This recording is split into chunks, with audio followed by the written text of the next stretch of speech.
Welcome to the Jamal Thomas Morning Show. My name is Jamal Thomas. I'm laughing and I shouldn't be laughing. I need serenity now, serenity now. This is making me a horrible, horrible person. I hope you guys are doing all right this morning. This has been a fantastic day up to this point. Busy day, but fantastic nonetheless. And I hope your day, at the very least, will be fantastic also. Let's get into the news. We have a full jam-packed show for you today. Marandi, if the technology works, Marandi will be here to give me his take on things. I know Galloway is saying that he believed that Marandi was the target. Oh, you may not know. Israel targeted the TV station that Marandi was at. They targeted a TV station. So while Iran is picking military targets, Tehran is actually, Israel is hitting TV stations. What is ironic about this is that Israel has put a mass blackout over all of Israel because they don't want people to see the targets that Iran has been hitting night after night after night, and the new development also in the day. So not only will our arrows block out the moon, our arrows, in this case, allegory for missiles, will also block out the sun. And so they have effectively disallowed, made it illegal to show any of the footage of the damage that Iran has been doing day after day after day after day, bleeding them dry like the Borg, just day after day. Let's start here before Carl Jacques comes on. Weird stuff is happening. So there's this shipments in Oman on fire in the water. This is near the Strait of Hormuz. I don't know if this is related to the Strait of Hormuz, but this was some oddity that took place last night. All right, next one. While the war continues, Israel has continued to massacre people who are starving, that they've starved, trying to get food. They're continuing the killing of people trying to get food. This looks like something out of the fifth chamber of hell, don't it? People marching, just trying to get food, lights in the background, can be shot at any particular moment. If you listen to this, gunshots ringing out. We've also continued the bombing campaigns. I'm not even going to show those videos because I don't think I can show that video. I think they'll probably shut my channel down if I even tried, because you have bodies that are basically strewn across the ground. All right. So while they are in a military fight, where you would think that the materials and everything would be necessary for that military fight, they have went the way of the Nazis, who continued their death camps and their death camp activities, while they were also being grounded down by the Soviets. And in this case, you have Israelis doing the same. All right, let's keep going. Here is military campaign. Let's show this part, where you have 4 Iranian missiles targeting and hitting Tel Aviv. Notice something. This is in the daytime. This is in the daytime. Yep. Yep. That's what happened.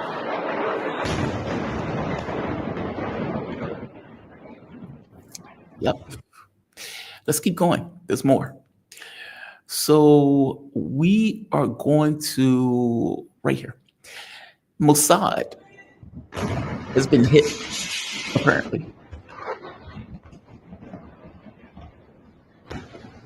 This is where Mossad is their headquarters. Is it this one or this one? I believe it's this one. And these may be the same, different angles of the same thing. You can hear the guy say Mossad.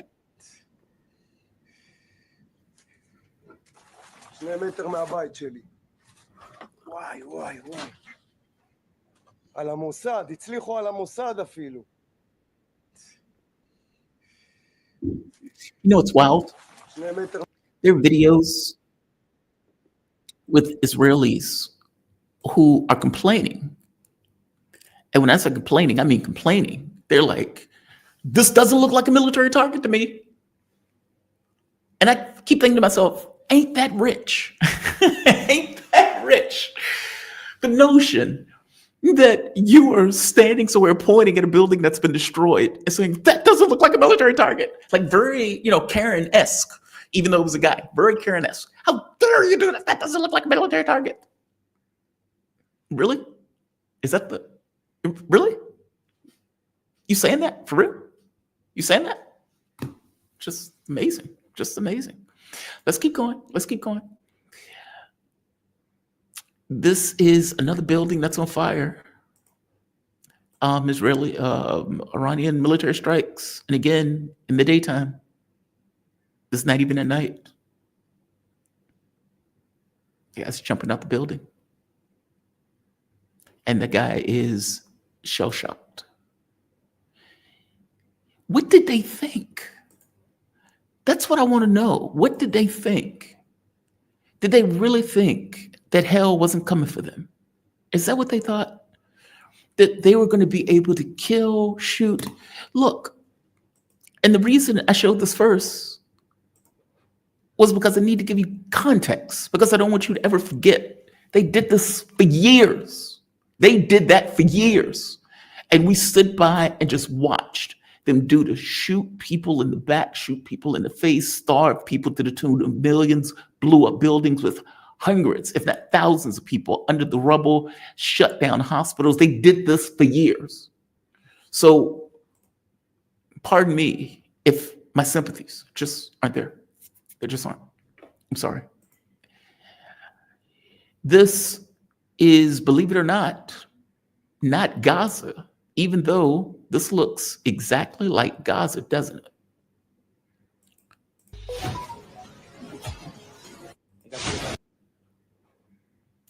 They even have the little Israeli flag in the background. Ain't that nice? Wow. Just wow. This is the hell they've inflicted on Gaza for years. They had no issue doing this. None.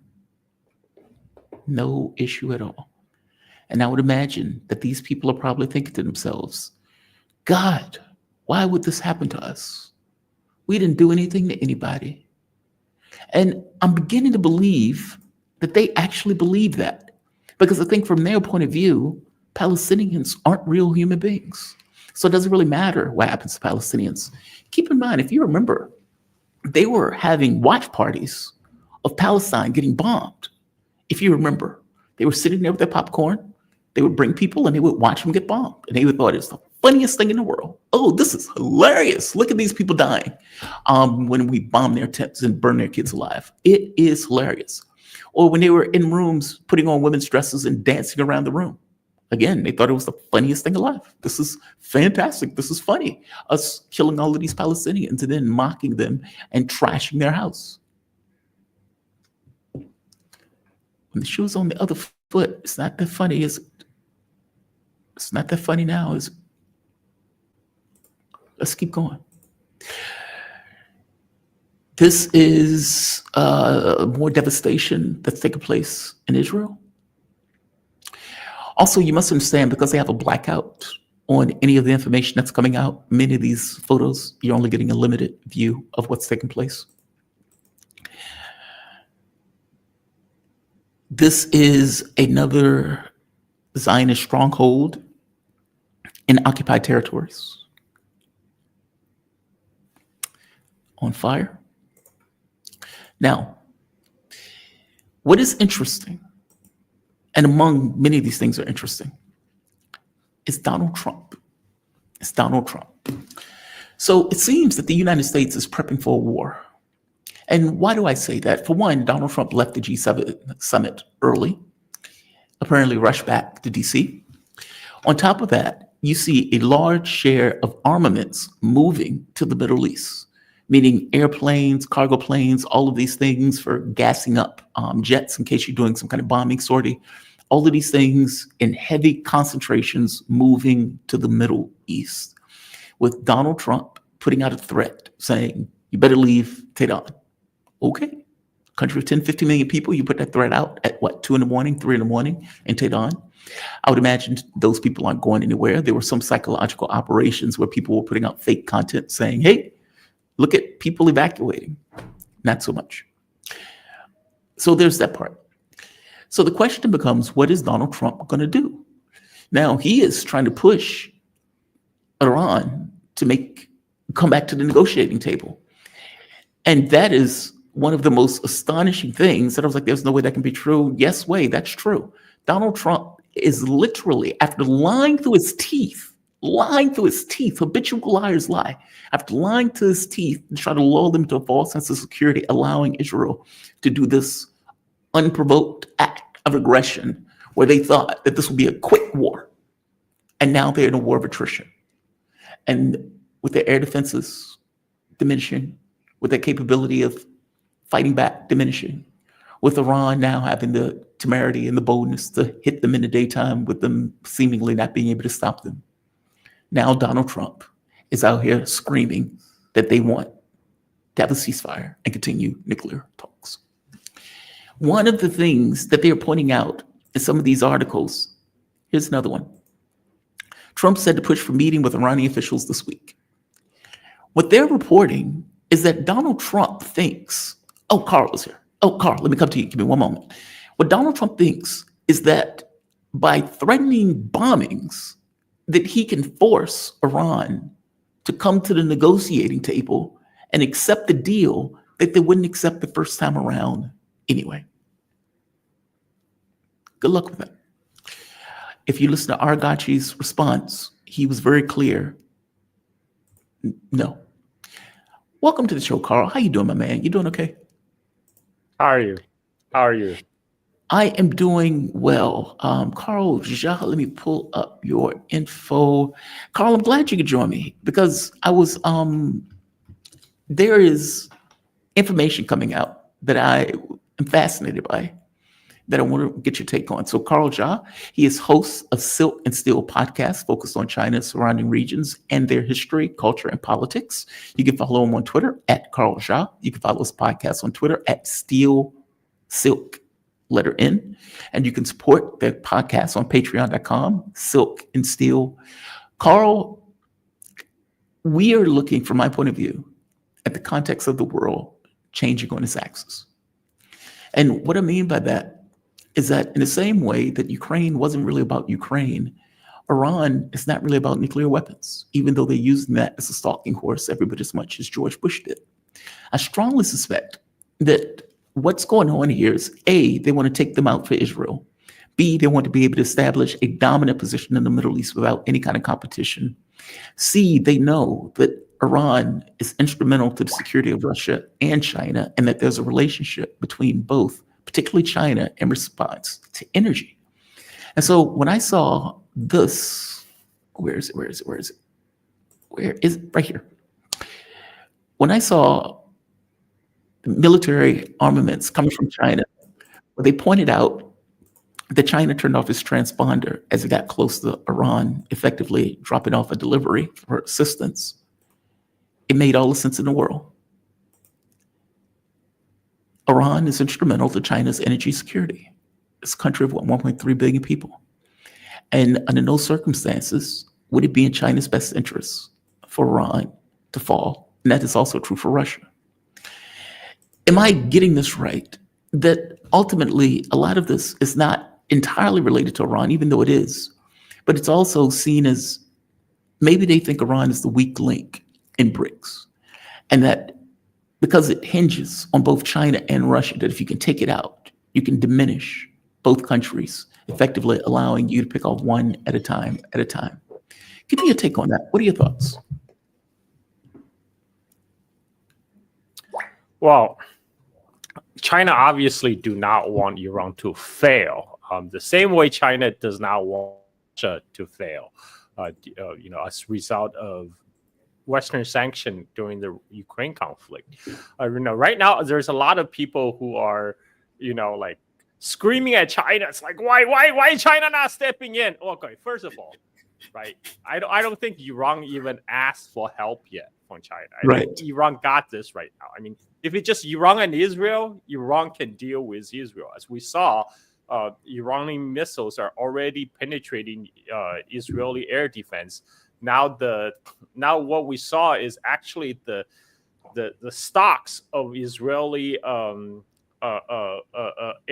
both Iron Dome and the U.S. provided that system. They're running out of interceptor missiles because we're seeing more and more hits from Iranian missiles. And like I said before, there's no defense system that can be overwhelmed with a great number of missiles. And right now, the more Iron Dome or THAAD system they shoot, the less missiles they have. United States already have a supply problem. They have, they have deployed a lot of these air defense systems first to Ukraine, and now and according to our Secretary of Defense Pete Hegseth, they actually have to divert some of the system to Israel because the U.S. just does not have the same industrial capacity to have the material to wage a two-front war.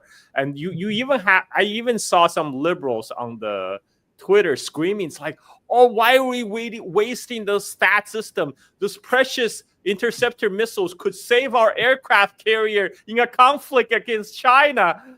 I'm like, okay, dude, you totally missed the point. If those THAAD missiles could not stop the Iranian missiles, guess what? China have better missiles, more advanced missiles, and they have magnitude more missiles. Yes. China is making anti-ship ballistic missiles in an automated lights-off factory that's run by robots. They can make them 24/7 rolling off the assembly line.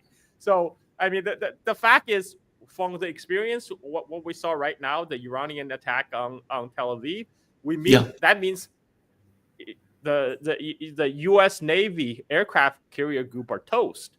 They're toast. There's no defense against a ballistic missile attack because even if only 30% of the missiles makes through the missile shield, those aircraft carriers are toast.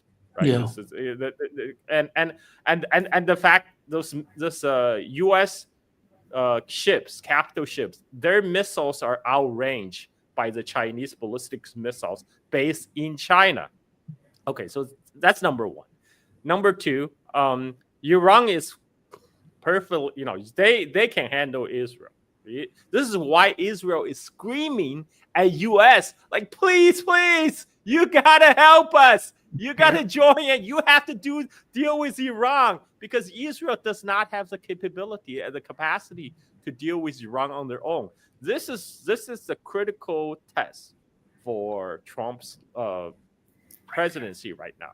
Whether Trump will do as Netanyahu asked him to do. I mean, so far we have seen U.S. has been complicit in the Israeli first strike against Iran. They basically according to Israeli media at least, U.S. basically collaborated with Israel to lull Iranian to think, oh, we're actually in a peace negotiation. We're actually trying to work out a deal while the Iranian have their defenses down.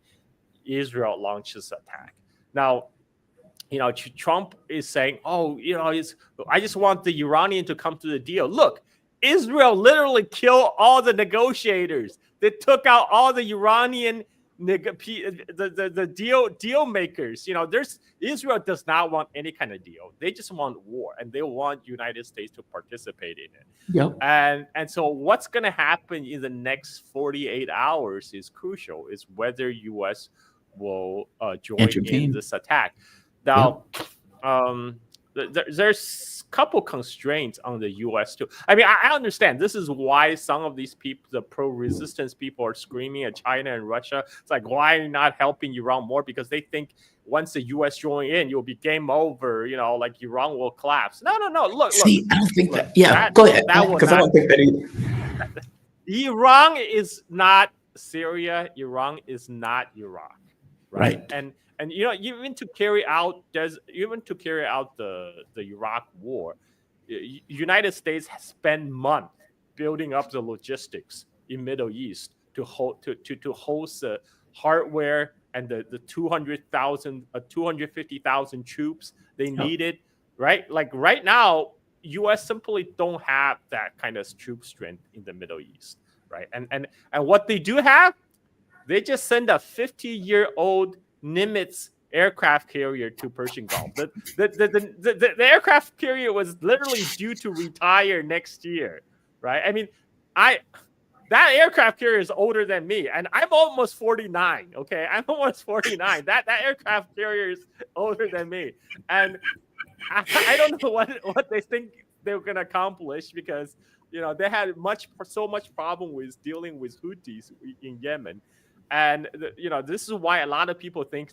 maybe they're send this old to be scrapped aircraft carrier to stage some kind of false flag attack, like the Gulf of Tonkin #2. Gulf of, for the people who are younger in your audience, Gulf of Tonkin is a false flag attack this stage in the Gulf of Tonkin, in South China Sea, and blame it on the North Vietnamese. That was a cause for U.S. full participation in the Vietnam War. I mean, that is a real possibility. I'm sorry if you're one of the sailors right now on Nimitz. I mean, hopes and prayers. I know. But right now you are literally being sent as a tripwire, right? As a tripwire to trigger for a condition for U.S. entry into the Middle Eastern war, and right now there's a lot of uncertainty. But what I want to emphasize that Iran is actually a regional power in the Middle East. This is why Netanyahu wants so desperately to take out Iran, and Iran. They have a very right now the Iranian people are rallying around the flag right now. You have Iranian liberals on the street literally demanding their government to go nuclear. Yes. Have nukes. Yes, because that's a woman with no hijab or anything, hair just out, just flipping out. Yep. Exactly. The same type of women normally will be weaponized by these regime change ops in the West, saying, "Oh, we need to help Iranian women to achieve freedom." And she is out there with hair flowing and saying, "We gotta have nukes. We need a bomb. We need the bomb. We need the bombs to defend ourselves." Yep. And I think that's a logical conclusion right now. I mean, none of the, I mean. We know all these scripts. They're trying to run the Iraq war script on us right now. You have reports on Fox News says, "Oh, Iranian have nuclear weapons. We cannot have Iran to have nuclear weapon." Like, look, Israel has been saying this for like 30 years. Like, Iran is only like few months away from having nuclear weapons. They said that in 1995. Yeah. And we have Director of National Intelligence Tulsi Gabbard testify just recently in front of Congress. She said Iran doesn't have a nuclear weapon and they're not building a nuclear program at the moment, right? But now I just saw a tweet from Trump. He said, "Oh, I don't care what she said. Yep. Iran just cannot have nuclear weapons." I mean, it looks like maybe Trump made up his mind. The one thing. There's seem to be a split among the MAGA supporters, right? Because a lot of them genuinely don't want United States to get involved in another Middle Eastern war. I mean, this is actually, I think this cross the board, very unpopular idea to get into another Middle Eastern war. But one thing we also have to keep in mind is that Trump is on his second term, so he doesn't give a shit. That's right. He's not worrying about. That's right. Running for re-election, right? I mean, he's almost he's 79, right? Like almost 80 years old, and this guy, this is it. This is him. He can do whatever he wants. He's not worried about leaving I don't even think he worry about leaving a legacy at this moment. But we actually have to see. What's going to happen in the next 24, 48 hours. But like I said, logistically right now, logistically speaking, United States does not have the wherewithal to commit to a full war against Iran. They may launch bombings, bombings, but bombings is not going to bring the regime change in Iran. They're already being bombed by Israel, and the Iranian people are very resilient. They have suffered like decades under sanctions, and right now, if anything, the Iranian people they're very patriotic people. They will rally around the flag. So without the ground troops, without ground invasion, there's no possibility of a regime change in Iran. So, all these people saying, oh, why is China and Russia not stepping in? Look, this is a case. There's a Chinese idiom called, when it comes to betting the concubine, the eunuchs are getting more impatient than the emperor.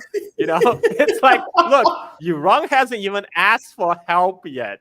Iran hasn't even officially asked help from China or Russia. They got this. And so far they got this, right? I mean, if U.S. formally enters the war, it might change the relationship a little bit, but there's still things China could do without fully, be a direct participant in the war. One way China supported Russia through the Ukraine conflict is keeping the trade line open.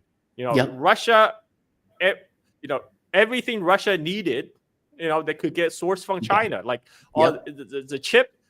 All these Western newspapers said, oh, like Russia, they're running out of semiconductors. They have to get the chips on the refrigerator. That's nonsense. They could get those chips. They could get those chips from China. China has no problem manufacturing those chips. The American sanction on Chinese semiconductors. This only it affects the most cutting edge, like 3 nanometer chips, right? But China can manufacture 20 nanometer chips, no problem on its own. And guess what? You don't need 3 nanometer chips to go into missiles. You only need missiles. You only need 3 nanometer chips to go into your iPhone because you want it as small as possible so you can carry the phone around. But when you have a big ass missile, space is not the problem. So your missiles don't need 3 nanometer chips. And for that, China can provide Russia.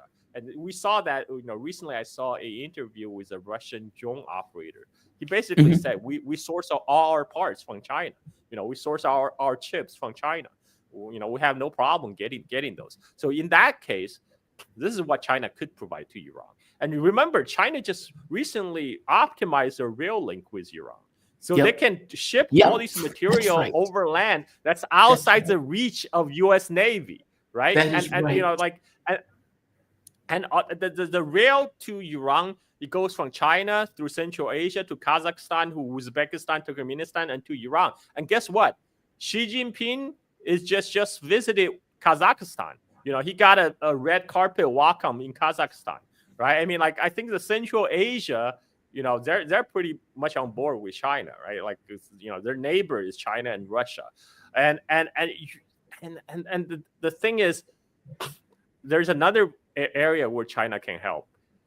Remember we talk about tariff war, and China, one of the trump card China will is the shipment of rare earth minerals, the critical minerals. That made Trump like really uncomfortable. Like, it was like saying, China was restricting rare earth and all that. So after the agreement in London, China granted export licenses to a couple United States car makers for rare earth and rare earth magnets from China. But China never took away the ban on U.S. defense industry.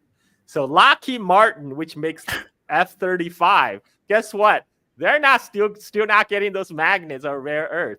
And right now, every American company, if they want to get rare earth from China, they have to write an application to the Chinese Commerce Ministry to get it approved. Please, right give now, me Chinese rare earth Commerce minerals. Ministry says Oh, wow.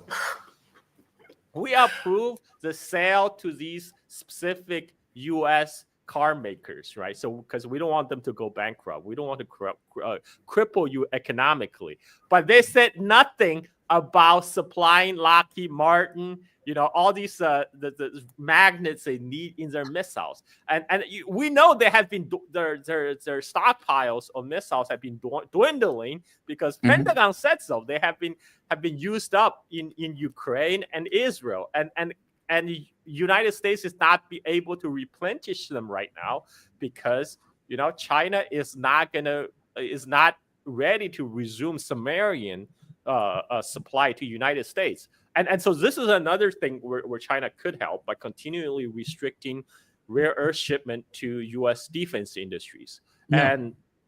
And in the meanwhile, there was actually a report from Wall Street journals that this happened several days before the Israeli attack that said Iran has been purchasing tons of materials for making ballistic missiles from China, right? So whatever Iran needed to make more missiles, they probably already have it, and they probably already received it, and I'm sure China will happy to continue to provide them, and rail this via the overland links, and so this is one area where Iran does have advantage because each interceptor missiles of the U.S. THAAD system costs $12 to $13 million, and they fire them things off like hotcakes. Yeah.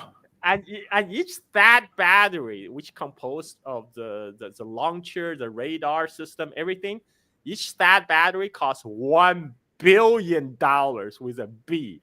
So when I saw people, it's like, oh, why can't we crank up more production? I'm like, okay, well, good luck with that.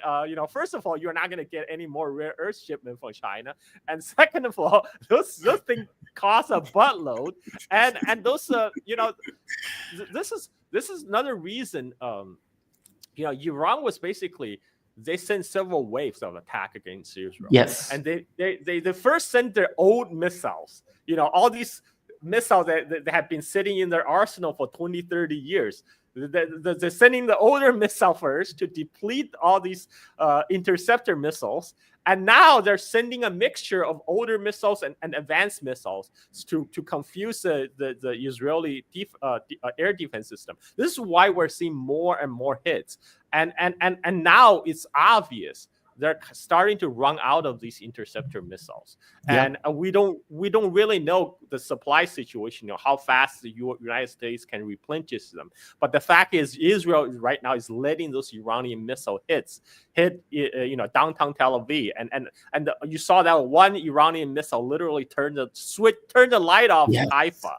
Yeah. So that's gonna continue. Guess what? Iran still have more missiles coming, and you're gonna only have the Israeli Iron Dome system and the U.S. THAAD system will become more and more ineffective as you're running out of interceptors. And so, as long as U.S. don't enter the war directly, Iran has the upper hand. Iran well, that's the question. That is the question, right? Okay. Because we don't know the answer to that. Yeah, because we don't know the answer. Well, I mean, Donald Trump is signaling that he is. I mean, if you look at the all of the armaments that were moving to the Middle East, all of the cargo planes apparently for refueling in the air, it looks like they're prepping for something. And if you think about it, Israel's taking an L. Like, they are being militarily defeated before our eyes. And Iran just with complete confidence, all right, next wave starts tomorrow. Like, this is like just as workmen going to work. All right, and they're doing this in the daytime now. So this is like just constant barrage of missiles that are just flying in and hitting. They just hit Mossad headquarters. They just hit it. They just hit a cargo, not a cargo thing, a warehouse that, of course, Israelis are like, oh my God, that's a civilian target. Okay, well, Israel just hit a media organization. Like, this is just nonsense, right? So obviously, in a war of attrition, you're absolutely right. They can't keep this up. They just can't. So Trump is going to have to make a choice. They're begging him to get involved. Netanyahu is like, oh, they're trying to kill Trump. Oh, they're going to pass a missile off to the Houthis. And to your point, just so the audience would know exactly what we're talking about the Tulsi Gabbard thing, I showed the clip for the last couple of days. This is Donald Trump asked, hey, your DNI, Tulsi Gabbard, said that Iran wasn't making a missile. What do you have to say about that, Trump? But how close do you personally think that they were to getting one? Because Tulsi Gabbard testified that the intelligence community said Iran wasn't building a nuclear weapon. I don't care what she said. I think they were very close to having it. I don't care what she said. I don't care what she said. Who cares what Tulsi Gabbard says? She's just my DNI. Ain't that amazing? Ain't that amazing?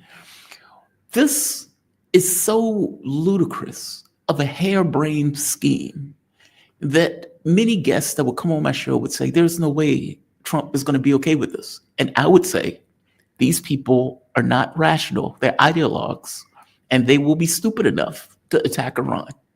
And lo and behold, they ran into a buzzsaw. And now Trump, who has already depleted himself in Ukraine, is overextended now because Europe is too weak to really do anything. So all of them are dependent upon the United States for weapons and for air defense and everything else. He's pulling it from Ukraine to give it to Israel, which means Ukraine has been, I don't know if you've seen Ukraine recently for the last few days, they have been getting toasted. And the media in the US hasn't paid attention, just hadn't cared. Like they've been like the buildings are just getting hit over and over again. Zelensky has been screaming at the top of his lungs and nobody cared. And now they're running out. And they will still want to pivot to China. Still want to pivot to China. By the way, I'm not one of those people that was screaming, oh my God, why isn't China getting involved? I just want to point that out. I did, when I saw the cargo ship coming in, I was like, oh, China's involved. China's involved. Where do you think this goes from here? Chinese Foreign Minister Wang Yi had a call with the Iranian Foreign Minister, and China made its position very clear. He said China support. China explicitly condemns Israel's violation of Iran's sovereignty, security, and territorial integrity. I'm reading the readout right now. Firmly oppose reckless attack targeting Iranian officials and causing civilian casualty. China supports Iran in safeguarding its national sovereignty, defending its legitimate rights and interests, and ensuring the safety of its people. Israel's actions seriously violate the purpose and principle of United Nations Charter and basic norms governing international relations. In particular, Israel's attack on Iran's nuclear facility has set a dangerous precedent with potential catastrophic consequences. China supports international community in upholding justice, speaking out as soon as possible. China also urged countries that have influence over Israel to make concrete effort to restore peace. Well, that country, United States. There's only one. That's just United States. Really. I mean, China would not want to see Iran fail. I mean, China gets 89% of Iranian oil sells to China. Right? Are you serious? Yes, that's the majority. Wow. And people are saying, oh yeah, this exists. Well, it's actually not existential for China. I do have to make that clear because that only makes up 16% of China's oil imports. Right, but China is getting those oil at a deep discount. China is getting very cheap oil from both Iran and Russia due to the Western sanctions. So obviously, it's not ideal for China to lose that energy source, even if China could easily replace them from elsewhere. And so China would do what needs to be done to support Iran economically, materially. I don't think China will directly get involved, just like they didn't directly get involved in the Ukraine conflict, because there will be no need to. And about the U.S. Involvement, let's just remember, like I mentioned again, right now there's no logistically. It's simply we just simply don't have the troops right now to do a ground invasion, and if they just want to launch a couple of symbolic bombings, that's not going to make a difference. That's not going to make too much of a difference on the ground. You cannot do regime change by bombing. Iran is not like Libya, right? Where Libya they had power like the anti-government forces to overthrow Gaddafi. There's nothing like that in Iran right now. Right now, Iranian people are united. So without ground forces, the what U.S. attack will actually do is expose all the American bases in the Middle East. Guess what? All the American bases in Qatar, in UAE, they're all within the Iranian missile range. right? And Iran could easily shut down the Strait of Hormuz, which of course will send the oil price sky high, and that will be economically destabilizing. I mean, that it's gonna add into inflation pressures for sure. And there's a lot of options on Iranian side. I mean, in fact, if US do hit Iran, there's nothing holding Iran back to hit US aircraft carrier groups in the region. There's nothing to hold back against Iran to hit those US bases in the region. And the US still have bases in Syria and Iraq. Guess what? That we're gonna see those bases in Syria and Iraq getting decimated. Iran,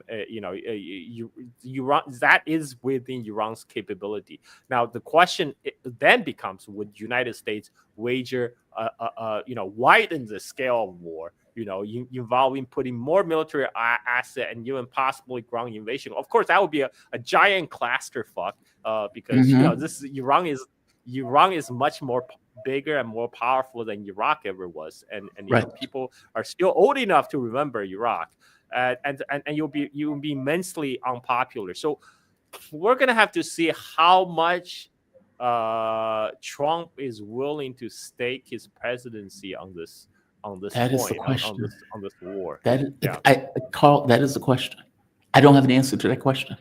I mean, my thought is he goes in, he attacks militarily.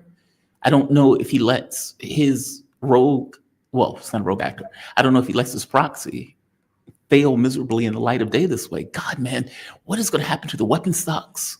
Like Patriots? Who the hell wants that? Like the Arrow system, the Iron Dome, like who the hell wants to buy that after seeing them get militarily defeated in this way? Looking at the Chinese equipment that these guys were having in Pakistan and seeing what they were able to do in India. That's amazing to me. But I guess my point is, look at what Yemeni were able to do. Iranians will have much more advanced missiles than Yemenis, and they will be fighting also like in our home turf. What happens? What happens when that U.S. aircraft carrier group get wiped out in a missile attack? That's the cat or the bomber. I mean, like that. And guess what? That. If Iranian missiles can take out U.S. aircraft carrier group, what does that say about their U.S. Navy's chances against China? Yeah. Or what is he willing to risk? Bomber getting knocked out the sky? I mean, that bomber is going to have to get close to Iran in order to do the bombing rate that he is talking about. Is he really going to go in Iranian airspace when several F-35s have already been taken out of the air? Like, I don't know if these people are thinking about that. Like, have you seen some of the harebrained comments that have been coming out of people in the U.S. on social media? They've been like, yeah, we have to support Israel. We have to, bomb Iran. We have to do regime change. We have to do all of this stuff. And none of them are taking in the real consequences of, you understand that those aircraft carriers are 1980s weapon platform, that drones and missiles can knock that shit out of the water. They don't seem to get it. Like they seem to be so like in this blissful state of American power can do anything that it doesn't really take into account real world reality. It's weird. It's like everybody's showing their ass right now on Twitter, and like you can tell who are getting paid by the Apex or by the Israel lobby, who is on the take, right? I mean, like, because this is the war against Iran is deeply unpopular with average American, like real people, right. This is very deeply the people who are saying I stand with Israel, either they're probably on the Epstein's list, or they're getting a nice chunk of change from AIPAC, right? That's what they said about Trump, right? It's like, how many videos do they have of Trump from Epstein? They keep saying it. Well, I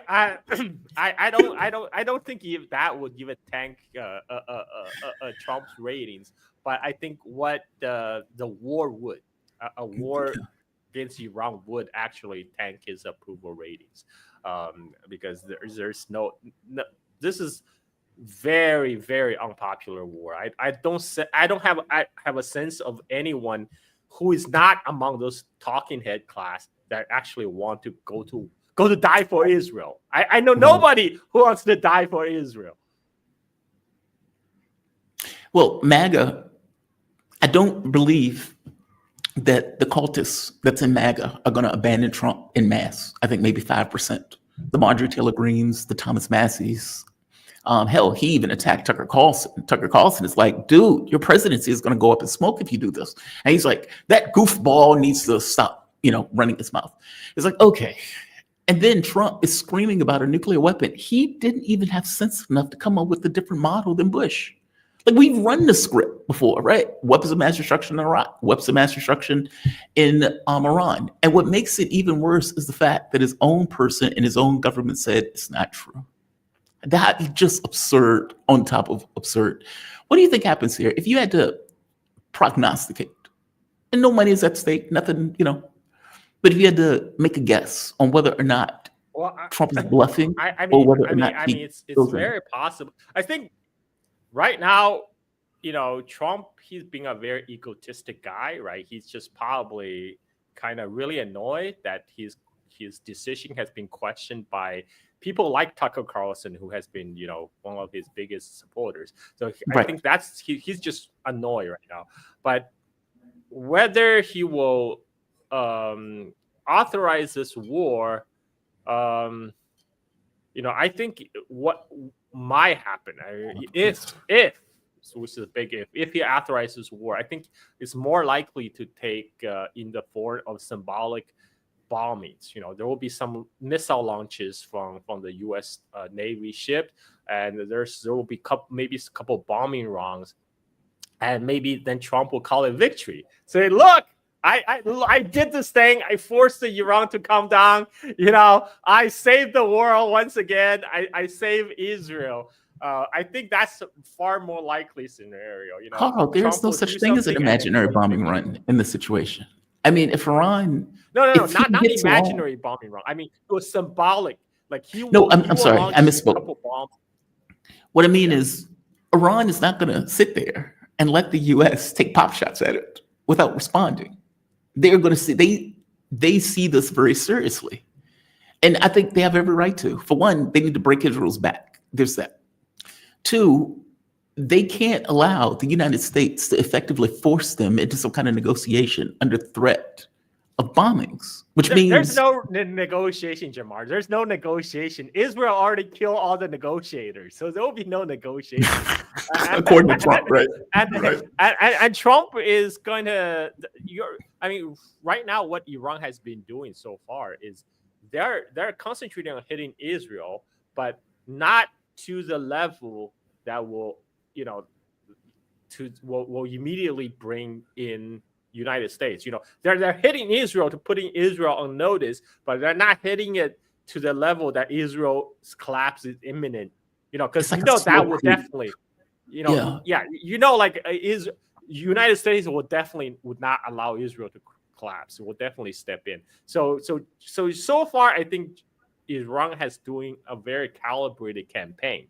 They're making sure they're hitting Israel, making sure Israel is taking the pain, but not to the point it will break Israel completely, so it will trigger the U.S. entrance. But this is the thing. Trump is unpredictable, right? Trump is unpredictable. Right. He might just do it for the heck of it, and and maybe his loyalty to we do know like his donor.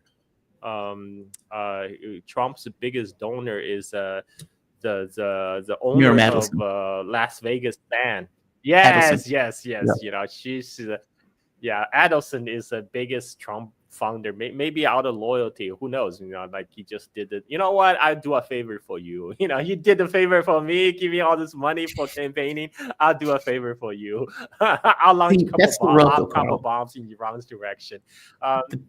I don't think Trump necessarily will think through the consequences of his Oh, actions. that's right. The Iranian escalation. There's a lot of hubris also among the U.S. ruling class. Yes. They the fact that they at one point they thought they could fight a 3-front war, against China, Iran, and Russia. It kind of tell you about their overinflated sense of importance. And so I think it's gonna be I think if the U.S. enter the war, the U.S. empire will end. That's my crystal ball.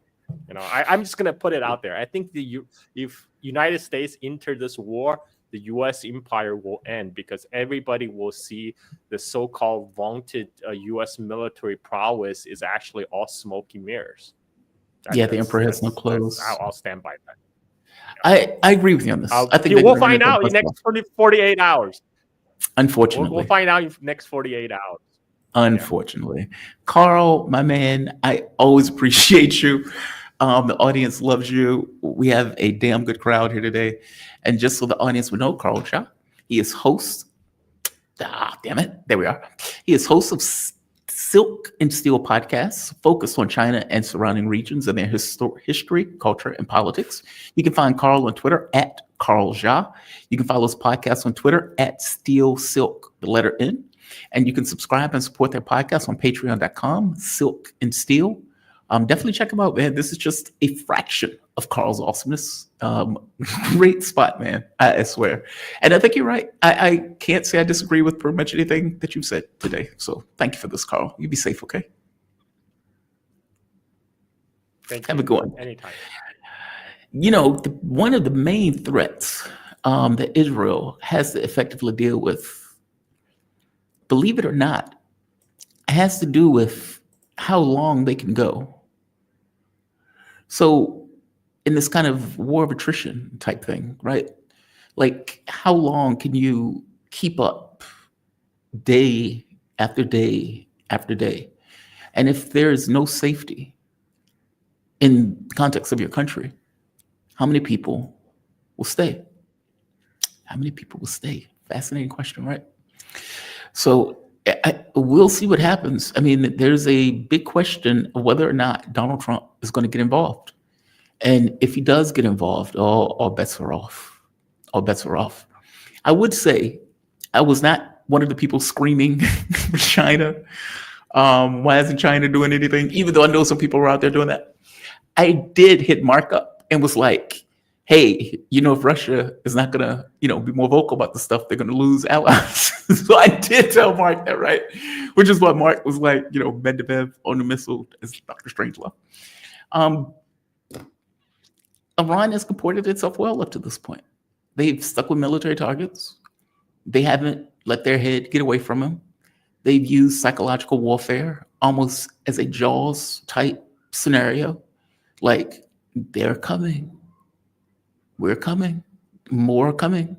We sent this and more are coming after this, and even more after this. This ladder of slow escalation where every volley that they send, you have less and less air defense to use against that volley. And another volley is coming. And another volley is coming. And another volley is coming. And at some point you realize, oh my God, we are going to run out of air defense before they run out of missiles.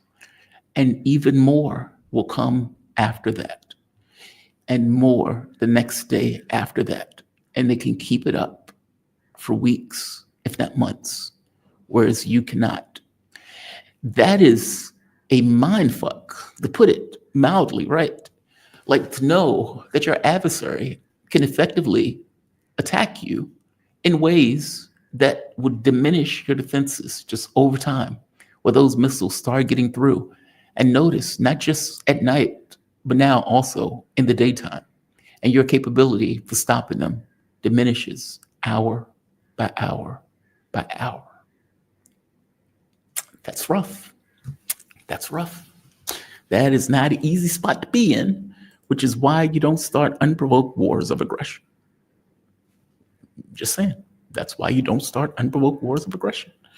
Because Because if you do, maybe your adversary, there we are. Maybe your adversary has a capability that you may underappreciate. So shout out to Carl Jha. Totally agree with him. I think he's absolutely right. I'm waiting on Marandi. Marandi is coming onto the show. I'm hoping this works. We used to use Skype. I assume there's something going on with VPN, which is why you probably didn't want to use VPN. But I'm hoping this works. If it doesn't work, we're going to have to find something else. And he may not be able to join if it does not work. But fingers crossed, hopefully it will work. What time is it? All right. So he should be on shortly. Ooh, what's going on? There we are. He should be on shortly. He got into a big fight with Piers Morgan. There's that. 2, the station where he was doing the interview got bombed. There's that. Here we are. Let's bring this up. Admit. There you are. It worked. Can you hear me all right? How you doing? You doing okay? I am doing well, and I am glad that you can join me. Let me try to set this to share the screen. Hopefully this works. Fingers crossed, fingers crossed. Excellent. I think it worked. Yes, it worked. Excellent. All right. I wasn't certain. Just 1 second. Okay. Yeah, I wasn't entirely certain. So that is good. What is going on with this? Why can't I? Oh, I see. Guys, give me one moment. Trying to work out the kinks. This is not typically. How are you doing? So far, so good, actually. I can't complain. I've been watching Iran, as I would say, do God's work for the last few days. And there seems to be a creeping intensity with the strikes that are taking place. And I get the sense that Israel is going to run out of air defense before Iran runs out of missiles. The calculus just doesn't work, right? Give me a take on what's on the ground. Wow. Yes. Have we started? Yes, we're started. We're live. Just to give you a heads up, we are live. We're live. Okay, sorry about that. No, you're perfectly fine. What are your thoughts on this? Yeah, sure. What was the question? Well, they're bombing.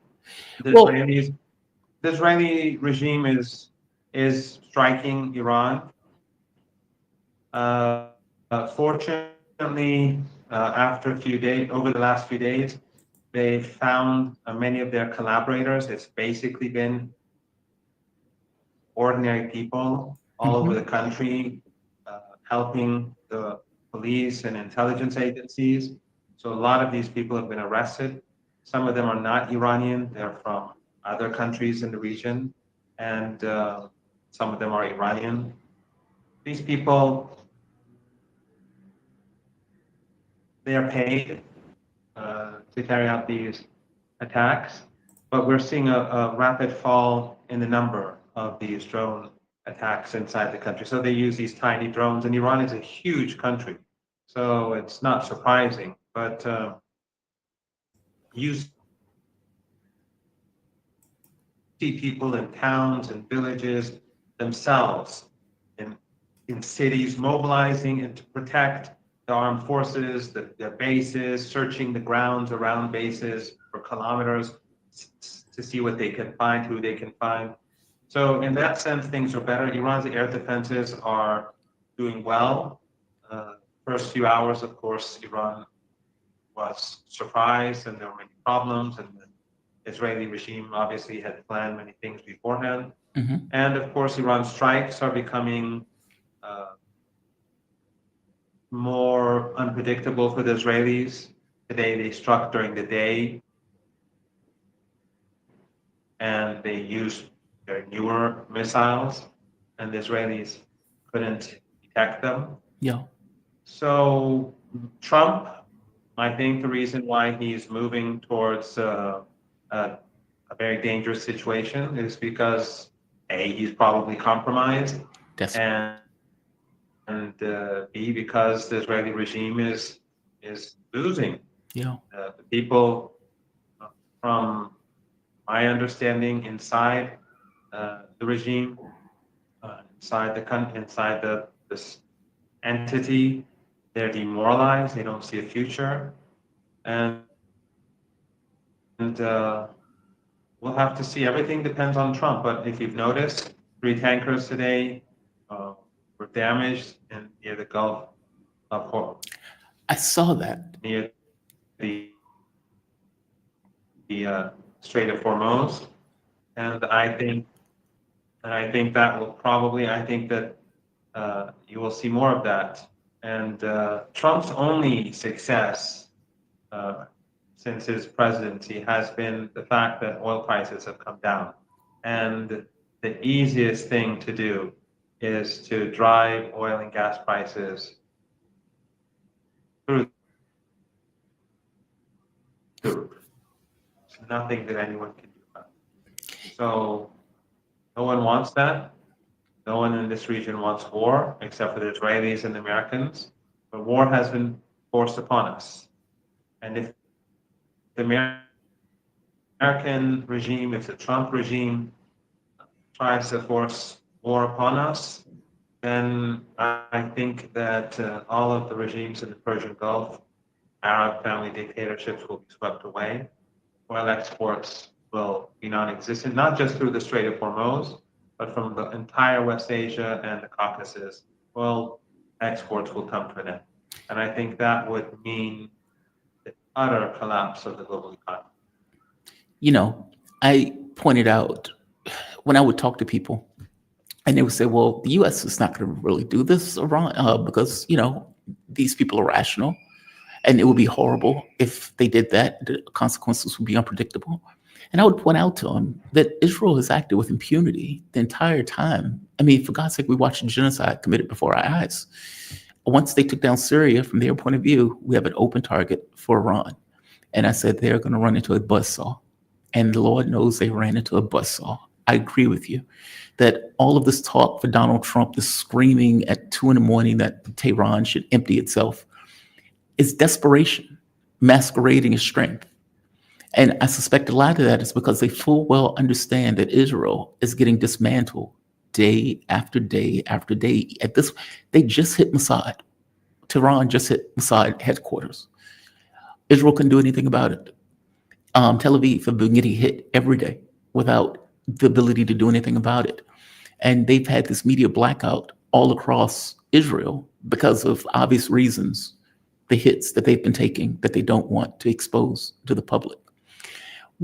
From your take, there's been reporting in the US media that I don't believe, but I'm going to ask you about it anyway, that says that Donald Trump is open for talks, which is seemingly hilarious to me, considering they used the last talk to lull Iran into this sense of security. And that if they don't do talks, that Trump believes that he has leverage for bombing raids into Tehran.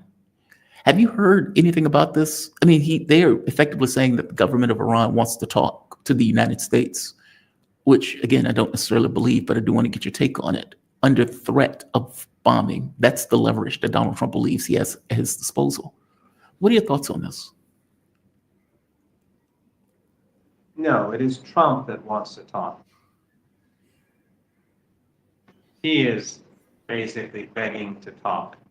And he is the one that is drawing us towards war.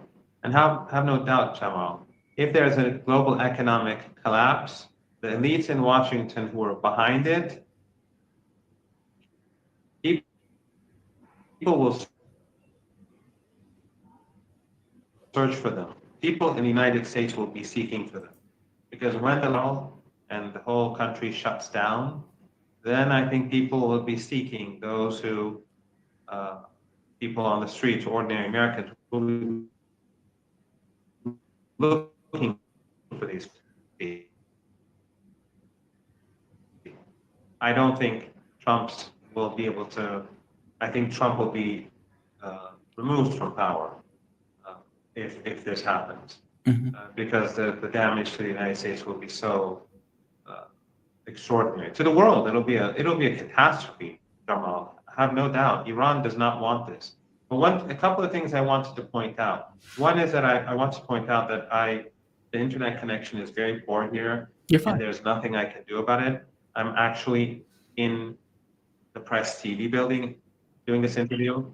The building is evacuated, and I'm the only one inside the building. Don't tell me I that. got permission to come back in. They keep trying to kick me out. But, Don't tell me that. I insist. But the internet is very slow, and I cannot do it from. Well, I've isolated myself from my family because they've asked me to give up my cell phone or to put aside my cell phone. But I just said this is the only way I can help. So I can only do media. So I'm using my cell phone. My cell phone's in front of me, and the internet's not good. But I just want to point out that we're not intimidated. Trump told 10 million, I don't know how many people in Tehran to leave the city. That's a grave act of terrorism. But I'm in Tehran, and I'm actually in the Iranian building owned by Iranian TV. Iranians are not intimidated.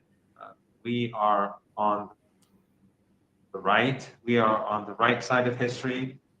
We are being attacked because of our support for the Palestinian people, because we refuse to compromise like all of the rest of the regimes in this region, all of the other governments in the region. Turkey under Erdogan is doing business as usual. Yes, he is. All the other countries are cooperating with the Israeli regime as if nothing's happening, just making empty statements. But Yemen and Iran, as two countries, they're steadfast, and that's why they're strangled, that's why they're bombed, and that's why their people are being murdered. And the Israelis have done nothing sophisticated. A sudden attack on any country is something that even if the country has prepared itself, it's still going to have negative consequences. But Iran has regrouped, and we now see that despite the sudden attack, and despite that the entire West is behind the Israeli regime, helping it in every way and form, and using radar installations and military bases across the Persian Gulf region, in countries like Qatar, the Emirates, Bahrain, in their bases in Turkey. They're using them both to help them offensively and defensively. The Americans, the British, the French, and they're using Jordan's airspace and Iraqi airspace to help the Israeli regime, and this may intensify in the days ahead.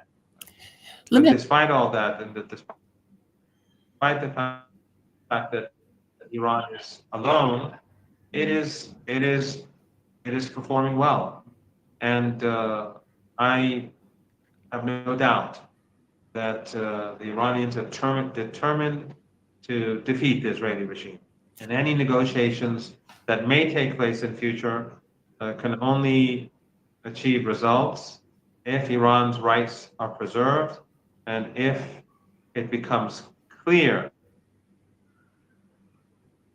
to the regime that they've made a catastrophic mistake. How could Iran even negotiate with either the Trump administration or the Israelis? I mean, from my point of view... No, the Iranians... No, go, please. The Iranians would never negotiate with the Israeli regime. Iran does not... It's an ethno-supremacist regime. It is like Rhodesia. It is like apartheid South Africa. You know that before the revolution, Iran, under the Shah, who was an agent of the West, sold 90% of South Africa, would sell 90% of South Africa's oil was produced by Iran. And but as soon as the revolution happened, not only was the oil trade cut off, but also relations were cut off. Ironically, Erdogan will do that. But and then Iran began to fund the ANC, and other resistance organizations in southern Africa, not just South Africa, but southern Africa. And then Iran also broke off ties with the Israeli regime, began to support the Palestinians. Iran's sin, Jamal, is that it supports the Palestinian people. It is standing against it.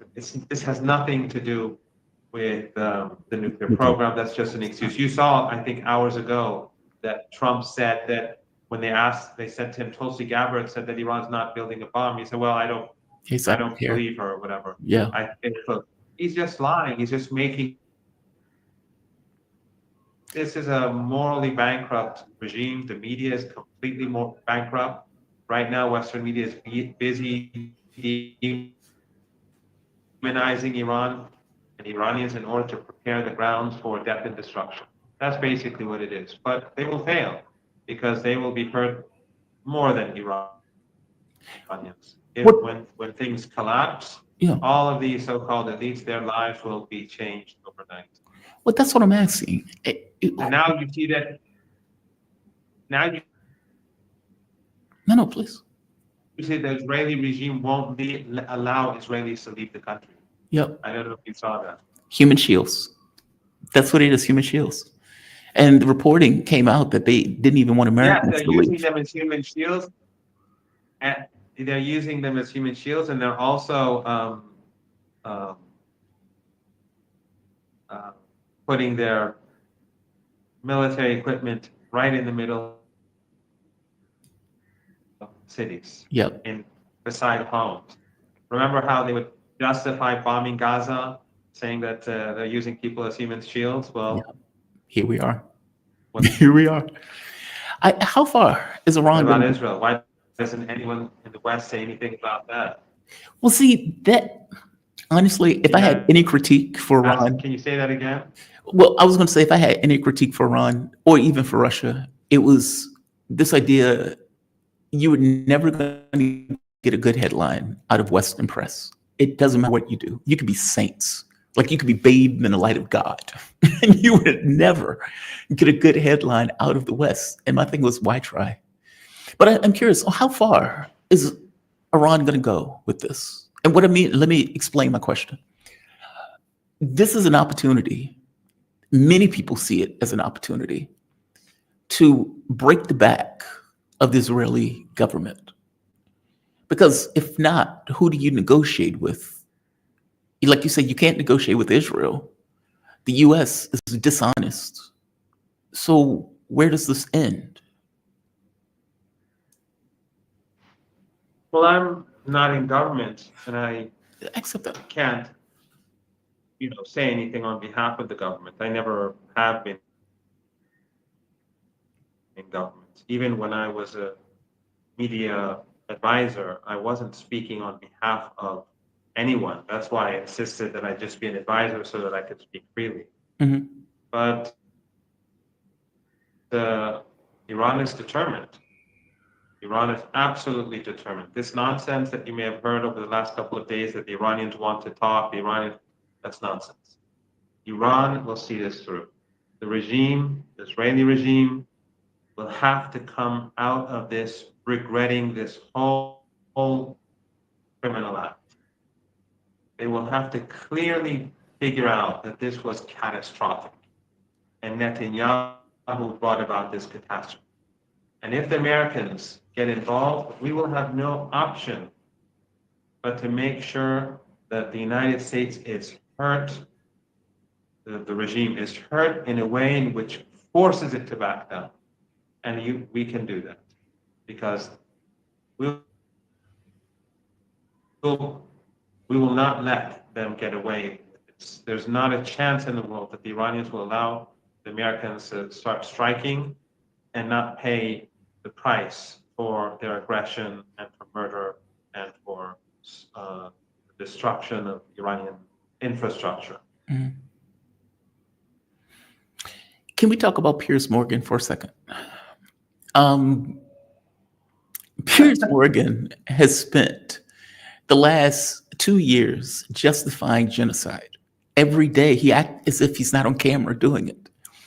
when you get someone like you, someone like even Mehdi Hassan or like John Mearsheimer, you get to see how incompetent he really is. I mean, he sits there like the dumbest person on the planet, completely confused by simple concepts when people explain it to him.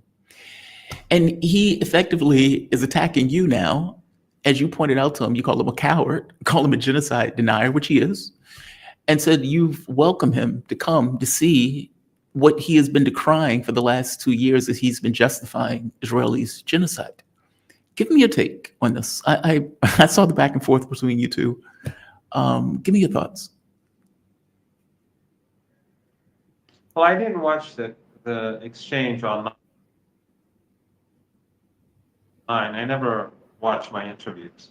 Well, rarely, unless I'm searching for something. And also, right now, the internet is so slow that I think probably my voice is very choppy because your voice is very choppy for me, and I'm sure that's not your connection, it's mine. Piers Morgan is just one of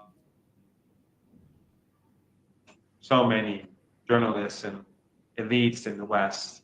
And of course, when I mean journalists, I'm not talking about people like you or all these other friends that we have in alternative media who have principle and dignity and honor. But people like yourselves would never be allowed to have a position like that at Piers Morgan or these other people. And by the way, even if Piers Morgan came to Iran, don't think that he will change. He will see the truth and interpret it in his own, using his warped worldview and in order to justify what he does. If he goes to Gaza, he will still say that Hamas is evil, and he will still speaking to the Israeli regime's diplomats and officials as if they are friends who he can sometimes be critical with. These people have no sense of morality. But the only reason I go on these shows is because I feel that I have a responsibility to try to make people recognize that this great evil that is happening, whether it's against Gaza or Palestine or Lebanon, or elsewhere, this great evil has to be understood.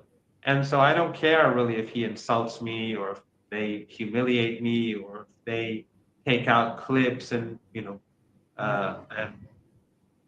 show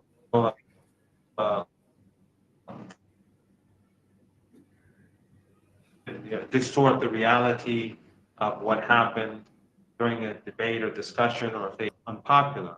Yeah. Like yourself, like our other friends, I have a sense of responsibility. I'm not in this press TV building right now because I'm a hero. No, it's because this is what I have to do. This is my responsibility, and I have to do it. So would I rather not be sitting in this building? Yes, of course. I'd rather be sitting somewhere else. But what else can I do? One last question. Are dying. Well, I don't want you to. When people in Iran are being killed, this is what I have to do. One last question, and thank you for letting me be a part of it. It's not much, but I do appreciate it. Is a condition to end the conflict between Iran and Israel, would it have anything to do with ending the war in the West Bank, against Gaza, against the occupied territories of Lebanon? And I know you're not part of the government, so I'm not asking this as if you know as a flat fact. I guess I'm asking this in the context of, as you point out, one of the reasons that they hate Iran, it's because it's the only bulwark against Israel in the region, which is obvious at this point. But two, because of the dedication to the Palestinian cause. And if Israel is militarily defeated, which it seems, if this keeps going, they will be militarily defeated, is a condition to stop the conflict. Will that be Gaza, West Bank, Lebanon? Or, and again, I know you don't know because you're not part of the government exactly but give me your sense of it. You are there.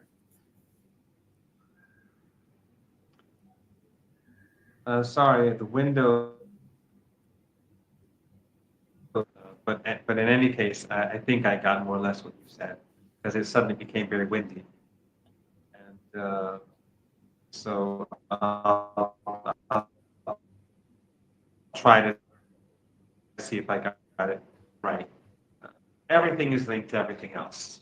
Mm. And obviously, the Israeli regime threat to the entire region. It always has been. It's a racist regime. It's an expansionist regime.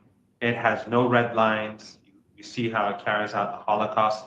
The West supports the Holocaust. They have no red lines. So that makes it a threat to each individual. That makes it a threat to each by nature. Whether you have Palestine or Lebanon or Syria or Egypt or not, it is still a threat to you. Because that's the nature of this regime. Right. It's like a vicious wolf that's on the loose. So it has to deal with that. On the other hand, Iran is principled. Iran will not forsake the Palestinian people. That's not going to happen. It's not going to happen. It's just not going to happen. And there's no reason why it should happen. You know, here in the West, and people often tell me that you know how many people in this region have been taught to hate Iran by sectarian media funded by Qatar, you know, Saudi Arabia, and the Emirates, or racist media in Turkey. The head of a TRT gave a speech when he said we're going to set up a Persian language TV channel to teach Iran a lesson. They're all in the American camp, and they try to turn the people in the region against Iran, just like Western media does. And so often they say, why do you support the Palestinian people when so many people in this region are against you or hate you? And the reason is that that's our responsibility, because they're human beings, they're victims.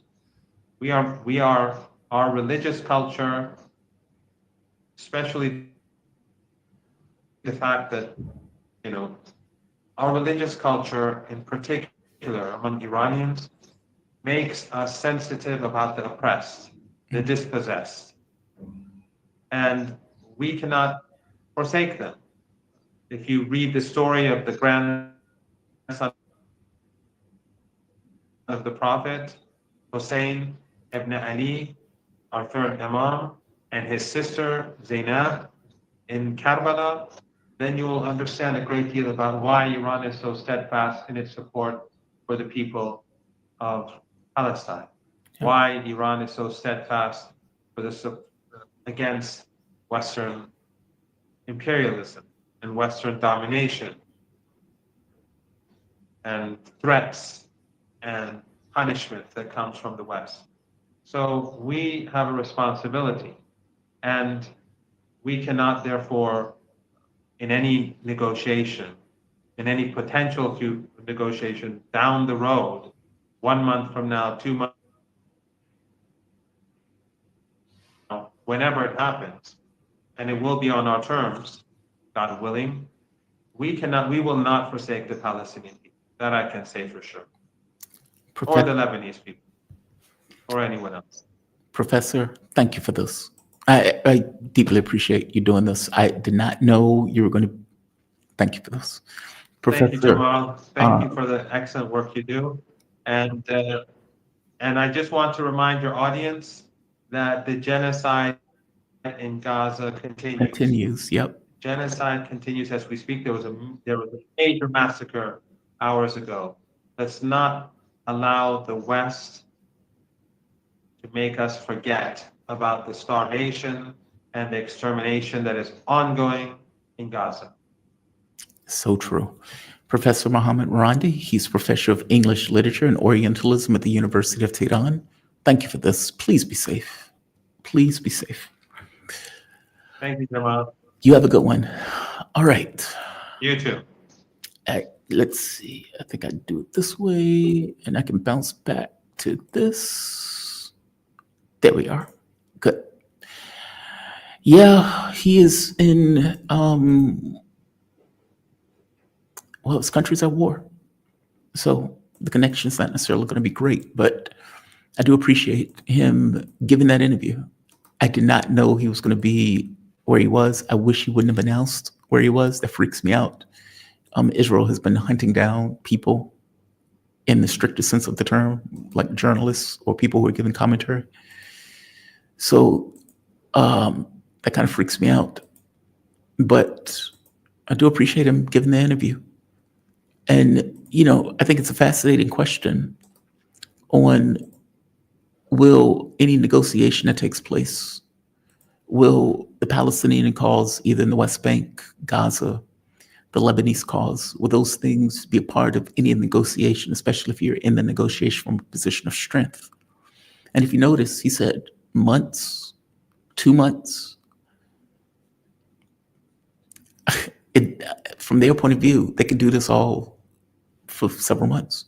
They can continue this creeping escalation over the course of several months. The catch is, can Israel withstand that? Their economy is already toast. You already have people fleeing, the island, or fleeing Israel, trying to get away. Netanyahu has effectively put the kibosh on people leaving by airplane, and was even trying to stop Americans from leaving. Apparently that created a shouting match between Huckabee and Netanyahu. So you can imagine just looking at this with them blocking all coverage of what is happening on the ground. They're not doing that because things are going well. They're doing that because things are going miserably. And, situation to which they find themselves. So we will see what happens. I can't predict what happens from here.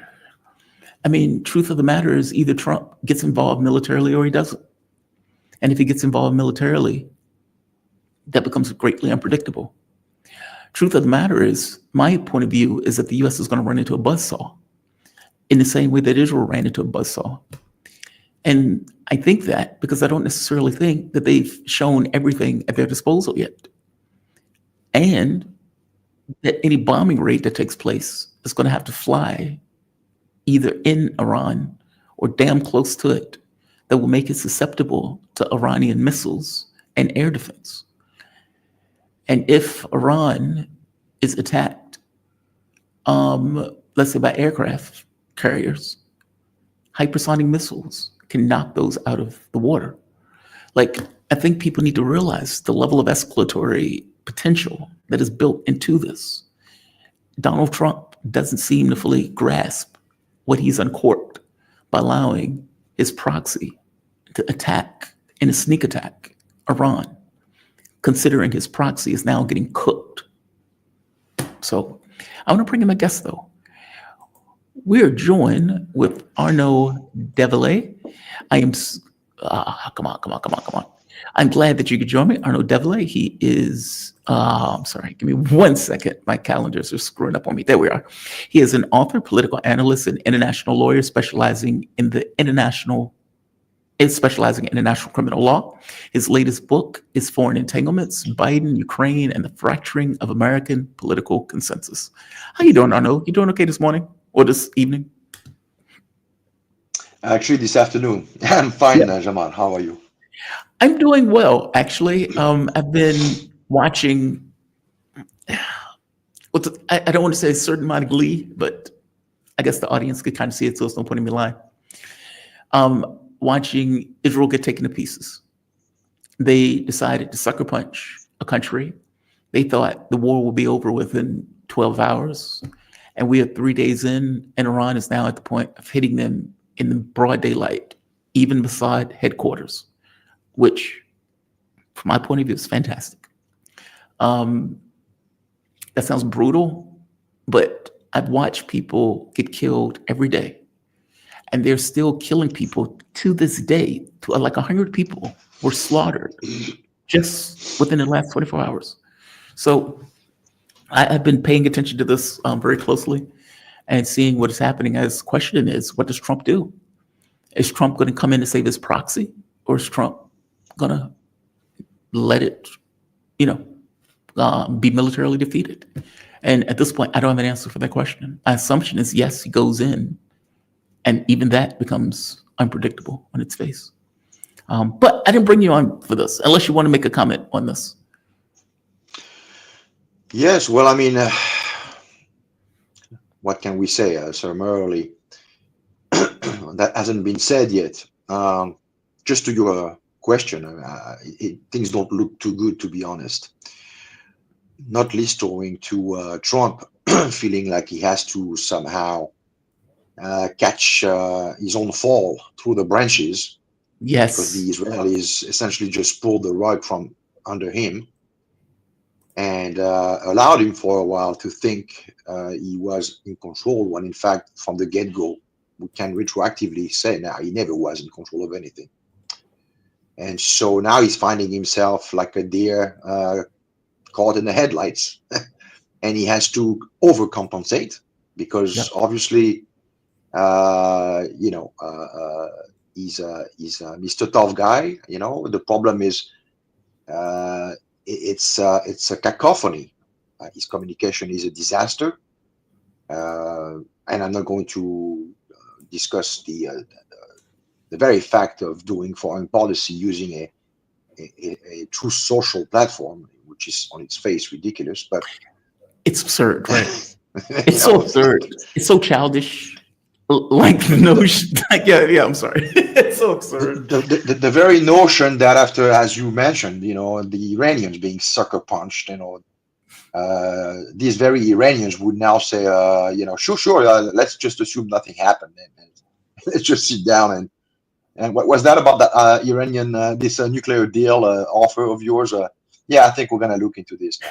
When the train has left the station. I mean, what has happened since Thursday night, Eastern Saving Times, is a vindication that Iran should, despite its religious prohibition on the issue, seriously consider, one, leaving the NPT, and two, manufacture a couple of devices as promptly as possible, because they have to reestablish deterrence. And right now, they have none of that. Right now, they are back against the wall. There's no indication that the Israelis are going to stop. Why? Because they know that the longer these things escalate, the more all of their proxies in the US, in the US Congress, in the press, in the think tank, this huge machine is, as we speak, getting started. And we are hearing echoes of what happened 20 years ago prior to the war in Iraq. Mm-hmm. And now we have this situation where even the main jewel in Trump's crown, which was Tulsi Gabbard, who was touted as someone with impeccable record and integrity and attachment to not stay away from the politicization of intelligence, she's now being thrown under the bus. Yep. So the real question now, I would guess, I mean, I'm just somewhat throwing something up in the air here, but she should she should resign in protest, and she should go public and do a darn best to try to stop this war that seems every hour now inevitable. Yeah, I mean, he effectively said, "I don't care what my DNI said. I don't care what she said." And he's like, "That's amazing, right? Like, I don't care what." That's her job. That's her job. And she came out with a NIE, sorry, National Intelligence Estimate, like in March, like 2 months ago. Usually, this is a combination, the work product of over 13, 15 agencies now. I don't know how many agencies they have. Yeah. And usually, it is so comprehensive in its scope and thoroughness that they, on average, release one every 4 years. So, I mean, you've got as fresh, as updated an evaluation on the issue that pertains to what's going on right now as can be. And despite that, so let's be honest. I think his presidency, I mean, if he does not rectify course like quickly and in a radical fashion, that presidency is over before it even began. And more than the presidency, this could be the opening of the gates of hell, because Iran is not Iraq, as we can see now after the initial surprise. Iran has, after following 18 hours, has recalibrated. They've proceeded to arrest scores of infiltration cells. And it seems that they are now proceeding to methodically overwhelm the Israeli anti-air defense systems, with more and more sophisticated waves of launches, and using more and more. And from what we understand, they're starting using types of missiles we haven't seen before. Yeah, these are old. These are like 10 years old. Yeah, right now they're doing what NATO was doing in Ukraine the last 3 years. They're getting rid of all the old stocks. But I think now we're about to start seeing appearing the new stuff, the new wares. And so hence the sense of panic in Tel Aviv, because this wasn't supposed to be going like that. We got so drunk on our own Kool-Aid. We've had such an easy way through all the countries before that, that they're in denial. They're in denial as to what's going on, and on top of it, the guy at the top is in this kind of double down, trying to up the ante logic for all kind of reasons. I guess messianic reason, political reason, personal reason. Hubris reason. The guy doesn't want to be perceived historically as having lost face, essentially. And I would surmise also, probably to the extent they have such a rabid sense of anti-Arab, to be sure, anti-Muslim, anti-Persian, that it's really scary, because this creates a mental environment where there's no room for what you might call it, objectivity and rationality. So Trump could do something. It could rise to the occasion. I mean, and just make sure that they're not being resupplied. But that might sound easy like this, just to say it, but when you understand the environment in Washington and how much the lobby controls pretty much. I mean, he could issue a decree, and not unlike what happened in France under General de Gaulle, bearing on the same country in the Middle East at the time following the 6-Day War. There was an arms embargo that was decreed, and but the whole French system was so infiltrated that most of the orders, most of the instructions coming from the top never really quite got where they were supposed to be going. And so I'm assuming that in the US these days, on the same issue, it's probably times 10 in terms of infiltration and interference. And so there we are. This is where we are now. This is where we are. Give me your take on something else before I move over to Ukraine. I have compared the Israeli government to effectively Nazis. They have a war machine. They've used that war machine to kill women and children in some of the most heinous ways possible. They've starved populations. They've created camps. They've shot starving people. I can't even show you the videos that came out today, because there's so many dead kids and people just laying on the ground, where Israel has shot over 100 within 24 hours. And they've done this day in, day out for 2 years. When that guy got raped in that jail cell, I don't know if you remember this, you had other people go to rescue them. And when they put it on TV asking, hey, is it okay to rape Palestinians? The majority of the population said, yes, it is okay to do that. And so when I look at what they've been doing, they've been acting with impunity. And so I didn't think they were going to be rational actors. I thought they were going to act like Hitler's frame of reference. Hey, we don't really have the logistics to do this, but the moment that we, invade Ukraine, the Soviet Union is just going to collapse for no reason. That seemed to be what they thought. That one bombing raid, one sucker punch, was going to be enough to take down Iran. And if you notice, Donald Trump was crowing. He's like, oh, I told them that they should have taken a deal. I told them this and I told them that. And they didn't want to take my deal. I mean, he was crowing, like full-throated. He was supposed to be acting as if he didn't know anything about it for some level of political distance to it. He couldn't do that. He was a peacock. He was like, I'm going to take credit for this. This is going to be the diminishment of Iran. And within 48 hours, you get a flip. We didn't know anything about this. And people were like, does he have dementia?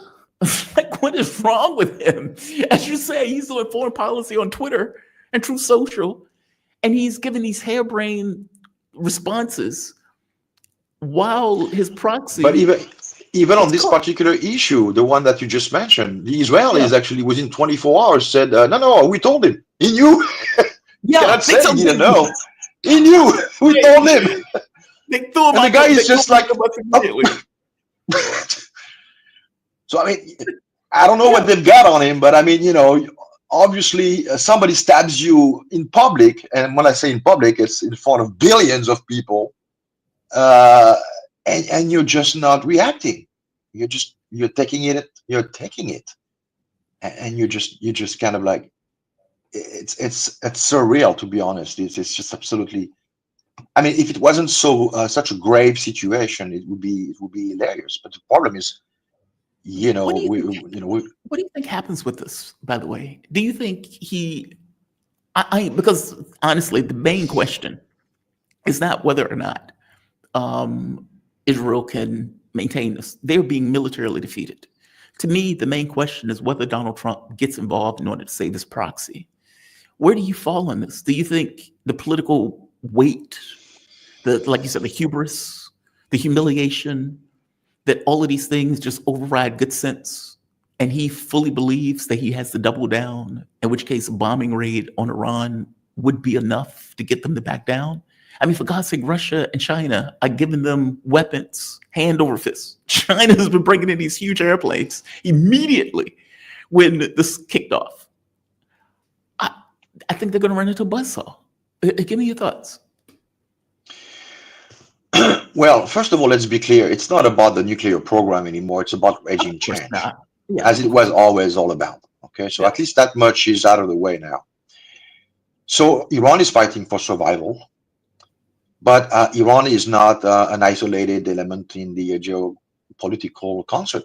There are countries next to Iran who would not see kindly having a pro-Western regime next to their doors, i.e. Pakistan. That's right. Who has been making some noises, although they closed their borders, from what I understand. So they got to be careful not to take the bait and somehow make statements which could come back and haunt them down the road. But obviously, no, that's not a good thing for them, because then they would be surrounded by Afghanistan to the north, Western-friendly Iran to the west, and India to the south. So that would be, geopolitically speaking, a huge setback for Pakistan. But yeah, as you said, I mean, China is not going to take it lying down. They might not be making a lot of noise. It doesn't mean they're just standing pat and doing nothing. I mean, they signed a 25-year deal with Iran in 2022, bearing on getting oil to power their economy. So they need Iran. Iran is a major node of the One Belt, One Road project. Russia, well, they need access to the Indian Ocean, and this requires that the current government in Iran remains intact, so they can get this north-south corridor finished. So everybody's got a stake into this. Now, the problem is that since the Israelis cannot step back from the brink for basically a whole slew of reasons, but to make it to summarize it, is that everything for the last 25 years, going back to 9/11, has been building up to where we are now. The taking out of Iran is Benjamin Netanyahu's crowning achievement as King Bibi, as the avatar, the Zion, of the revisionist Zionist vision of a greater Israel, which aims to establish a Pax Judaica in the region, become a regional superpower, control all the gas and petroleum routes, to such an extent that they would not, on its face, really need the U.S. anymore. After that, they'd be able to fly on their own. They would, they would just need the manpower to administer those new territories. But this is it. This is where we are. Because when you see someone like Netanyahu, who's been going on to Congress for years and years to advocate for regime change wars, times and times again, and getting his way, over time, the guy has built, a sense of himself as, no one can refuse me. I'm not going to stop now when I'm just basically reaching the apex of my life's work. Let's always recall this meeting that he had in 1990 in New York with the late Rabbi Schneerson, someone who was at the time considered the embodiment of Mashiach, the one Messiah that the Jewish people is waiting for. Yeah. We told him, hey, you have to work harder. You have to work harder to bring the advent of Mashiach. And the guy said, well, I'm doing it where the best. He was still kind of like, went behind the ear politically at the time. But he said, yeah, no, there's still some light, some daylight in the day. You can just keep working at it, keep working. So this goes way back. And the problem we have in Western culture, this kind of instantaneous, postings, reactions, short media sequences, one sequence replaces another. We don't understand how some of those people think in terms of decades. It's a religious project. Zionism, when people say, no, Zionism is a political ideology that has nothing to do with Judaism, I beg to differ. Zionism is somehow the corrective measure put in place when the obstacle that was presented by the fact that the people of Israel could not go back to the promised land until Mashiach appeared, to the extent they become themselves the emanation of God. The Jewish people is as a whole God, within Orthodox interpretation of Torah. So they accomplish the will of God, and therefore there's no need to wait for an outside factor to occur as a condition precedent for us to go back. We go back because we are fulfilling the prophecy as we speak. That's the idea.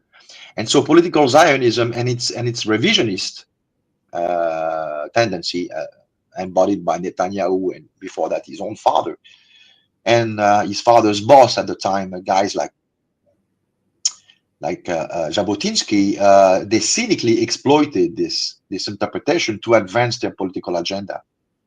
But what we have today, whereas the project started as some kind of kumbaya, kibbutz, Bund oriented experience, has turned into a millennial, apocalyptic, a religious project. It's a religious project.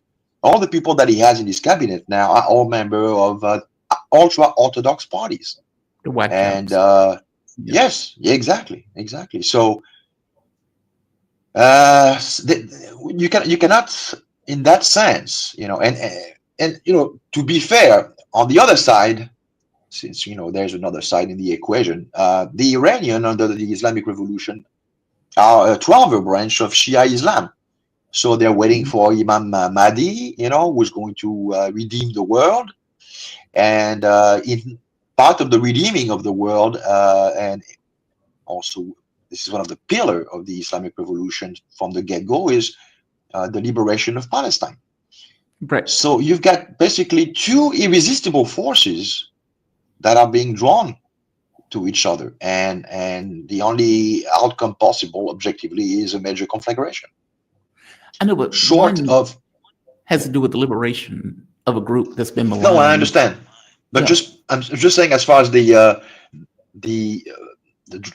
driving ideology and the ulterior motive Oh, I see. and the Headline. Okay. on both sides, you know, it's let's say it's they are ready to die.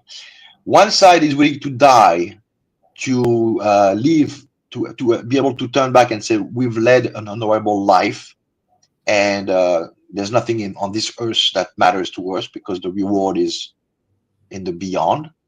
And another side was like, if we're not going to get our way, then we're gonna take everything down, everybody down with us. We're either gonna get it our way or nobody's going to be left alive Everybody to dies. see us defeated. So this is where we are now. I mean, let's you know. So what might happen? That takes us to what might happen. Well, for the time being, they are going to up the ante onto each other. So it's going to escalate. The longer the Americans are perceived from Tel Aviv's perspective as dragging their feet, the more likely Tel Aviv is going to have to resort to false flag to drag them in. Yes. Because they know that on their own, unless they are willing to do the assumption option, they cannot defeat Iran, especially the longer the conflict goes on, because we've seen that in the Iraq-Iran war in the 1980s. I mean, the Iranians, they can go at it for years and years and bleed until they win, essentially, right? Yeah. So the Israelis do not have the manpower and the mental fortitude to keep up with Iran. You know, this is impossible. So they need a quick knockout. They need this kind of wonder weapon, as they said back in the 1940s. This kind of, you know, this miracle, you know. And the miracle is going to basically to try to get the U.S. dragged in by the man of their hair, like you say, the man of their hair. This is a term they use in their own religious writings. By the man of their hair, the great warlords, the great warlords of the East and the West will do everything in their power not to get dragged into the conflict.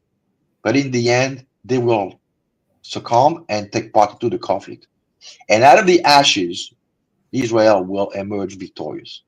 This is their, I'm just quoting from the rabbis here. Right. You know, you have to listen to them talk. You know, this is how they perceive it. And they are rejoicing about this conflict with Iran among religious circles there, because it means that the return of Mashiach is close. And Mashiach is, you know, basically Mashiach has returned, and they've prepared the third temple. They've prepared all they have the high priest class that's already there. They have the rituals. They've cleansed some of the utensils, tools they're going to be using for the liturgy and the ceremonials. They've selected those red cows, you know. Yeah. No, but I mean, you have to. No, I'm laughing because I've seen them make those red cows like when they're like making them. But this is no joke. That's what I'm saying. I've seen them do it. It's crazy. It's crazy stuff. Red cow. But it's real. It's real. It's real to them. Well, they breed them. They like breed the cows to be red in order to help, you know, Jesus along. Or whatever it takes. Yeah, everything. Nothing is left to happenstance. Every detail is you know, handled with particular these care. black jobs nuclear weapons. Well, the French did. Unfortunately, yeah, the French did. And that's another story. Let's talk about Russia for a bit, because what this means is that a lot of support from the standpoint of cognition, attention, weapons, air defense missiles have been drained away from Ukraine, where Zelensky is screaming like an opera singer with nobody paying attention to him at all. And Russia has been delivering brutal shots, every bit as bad as Iran has been delivering on Israel. But again, nobody sees it. It's astonishing. Give me your take on, like, are you optimistic that, I mean, because Okay, let me say it this way. There's a geopolitical context in the way that I'm looking at this. That the United States believed that it could bleed Russia dry using Ukraine as a battering ram. That didn't work. They failed, but they continued to still have this kind of attrition thing. They didn't care about Ukrainian lives, so it didn't matter to them if every last Ukrainian died, if every last Ukrainian woman died, if every last 18-year-old. They didn't care one iota. From their point of view, we get to drain Russia. Okay, well, now the U.S. has a problem of the queen having too many responsibilities. She's a powerful piece, but she can't cover two things at once. She only gets to move once, right? And now you have a weak Europe that can't do it. And you have the US that now has to focus its attention on Iran, which means it has to take its attention away from Ukraine. So the original objective was never accomplished. And the US has just pulled out of negotiations with Russia. So it seems that they've just pretty much given up the ghost of the entire enterprise. Where now they're like, oh my God, Iran is about to, Israel's about to take an L.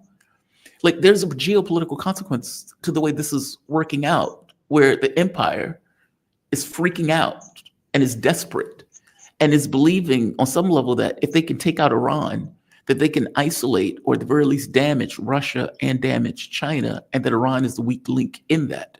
But again, this is them all over the place because initially they were trying to do that to Russia. Give me your take on that. I mean, do you think that this is pulling support away from Ukraine, meaning Russia has a free hand now in Ukraine because all attention has just been sucked away from this? And what do you think the geopolitical consequences of this is, especially if Iran doesn't collapse? Well, I think you touched on it, is that essentially the two fronts are linked. It's a world war, and so you get kicked out of of the house by the window. You come back by another way, the cave or whatever. And so the Ukrainian pathway has proven itself to be a major failure with catastrophic consequences, which have in turn stressed, revealed, exposed the West moral bankruptcy, economic frailties. And so now they are more, if anything, motivated than ever to try to pull out of the jaws of defeat to some kind of hypothetical victory by taking down Iran. Because as you said, very rightly, Iran is to be, at least from their point of view, considered the weak link between China, Iran, Russia trio.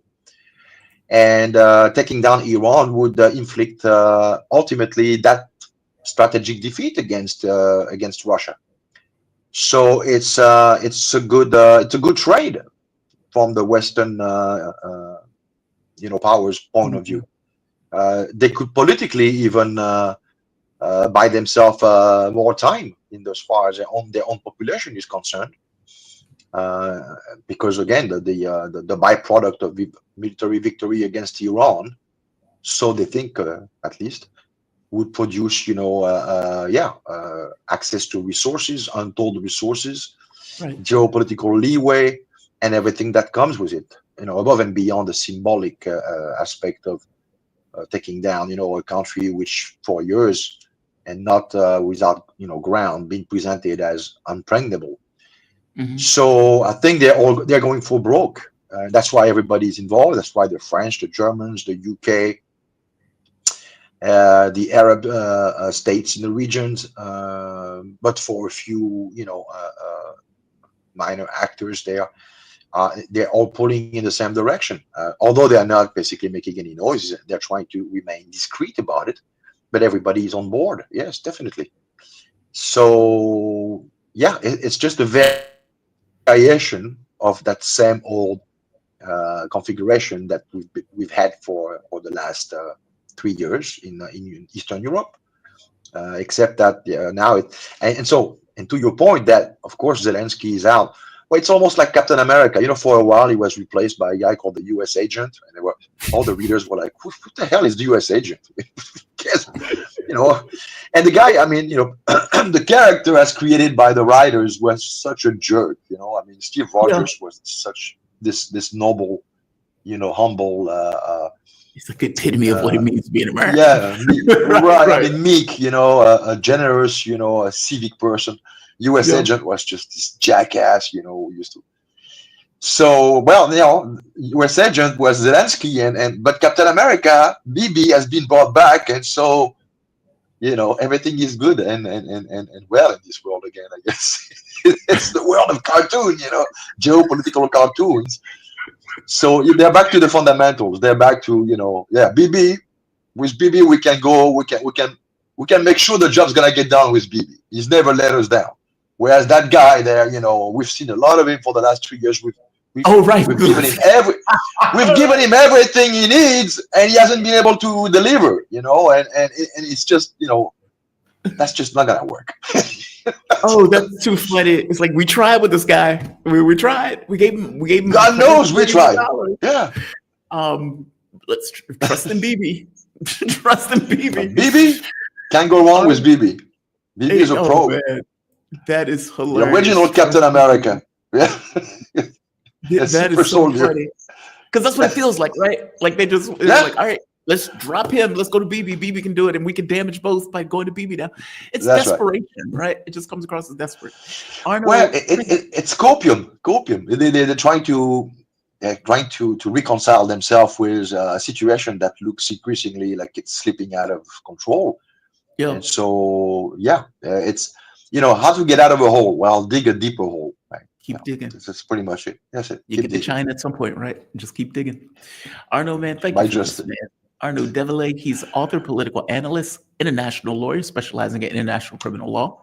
His latest book, Foreign Entanglements, Biden, Ukraine, and the Fracturing of America's Political Consensus. Thank you for this. You have a good day, okay? Thank you, Jamal. See you soon. Oh, absolutely. All right. I see my man in the background, Dimitri Lascaris. Dimitri Lascaris. Come on. My calendar's screwed up. There we are. Dimitri Lascaris. He is a lawyer, journalist, activist from Montreal, Quebec. In 2020, he ran for the leadership of the Green Party in Canada. Lord knows, I wish he could have got it, considering who we have out there right now, Carney, who's apparently being humiliated in his deference to Donald Trump at the G7. How you doing, Dimitri? You doing okay? Well, it's been an interesting few days, hasn't it, Jamal? Yes, it has been an interesting few days. You know what's funny? I've noticed that people had a pep in their step the last few days. Funny you mentioned that. I noticed the same damn thing. Yeah, it's a funny thing, right? Like I went to get me a new tie. I walked to the mall. I was like, I need me a new tie. This is a great day. Yeah, I saw the guy playing the saxophone as missiles were flying over his head going into Tel Aviv. Mossad. Everybody was so well attired in that video. I was very impressed by those Lebanese stylish. I know, people. right? I know. The guy was playing a saxophone. Yeah, people have had a pep in their step. And yeah, it sounds bloodthirsty, but again, as I keep pointing out, they've been killing people. They just killed 100 people today. Just today alone. And it seems like they're taking the fury out on the Palestinian population that they can't take out on the Iranians. It is so bizarre. And yet that's what seems to be happening. So it's like, even though people are paying attention to, okay, there's a war, what they're not paying attention to is this kind of extermination of the Palestinian population that is happening side by side as that war takes place. I mean, it's astonishing to me. Give me your take on what it means over the course of these last few days. I mean, they got the sucker punch in. That's what I call the sucker punch.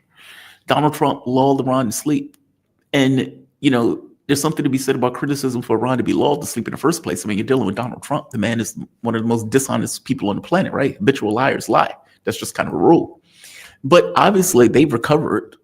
They've caught many of the Mossad agents that were causing all sorts of havoc in the country itself. Israel's air defense seemed to be getting weaker. I mean, the volleys that they were sending before seemed to be old missiles. And now that the old missiles have diminished their air defense, they're hitting them in the daytime. I mean, they hit Mossad in the middle of the day, their headquarters.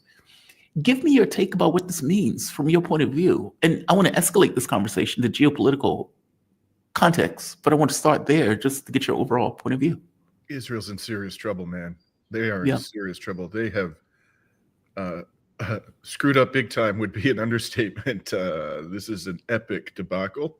not predicting the doom of Israel. It's too early. Although I do think ultimately that's what's going to happen. It's too early to say that Israel is finished at this stage and that it doesn't have a lot of fight in it. And it's entirely possible that if the United States enters the war en masse, yes, that will change the direction of things, and that I don't think they're going to end up occupying Iran, but they could end up, essentially turning Iran into a failed state, like they've done to other countries. I don't think they're going to do that either, but it's a possibility. So I'm not ruling any of that out, Jamal. It's existential. In real terms. And it's very clear that a few things have emerged over the last few days which spell serious trouble for Israel. Number one, Iran could hit anything it wants to hit on the surface of that country.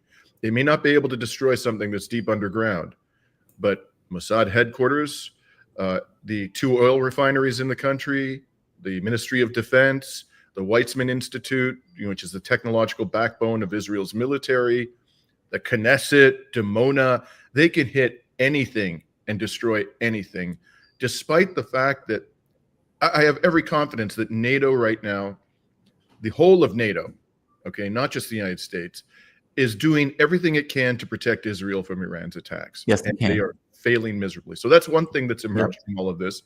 The second thing that's emerged from all of this is that there's really no indication that the people of Iran are going to overthrow their government at this time. Now, maybe they will somewhere down the road.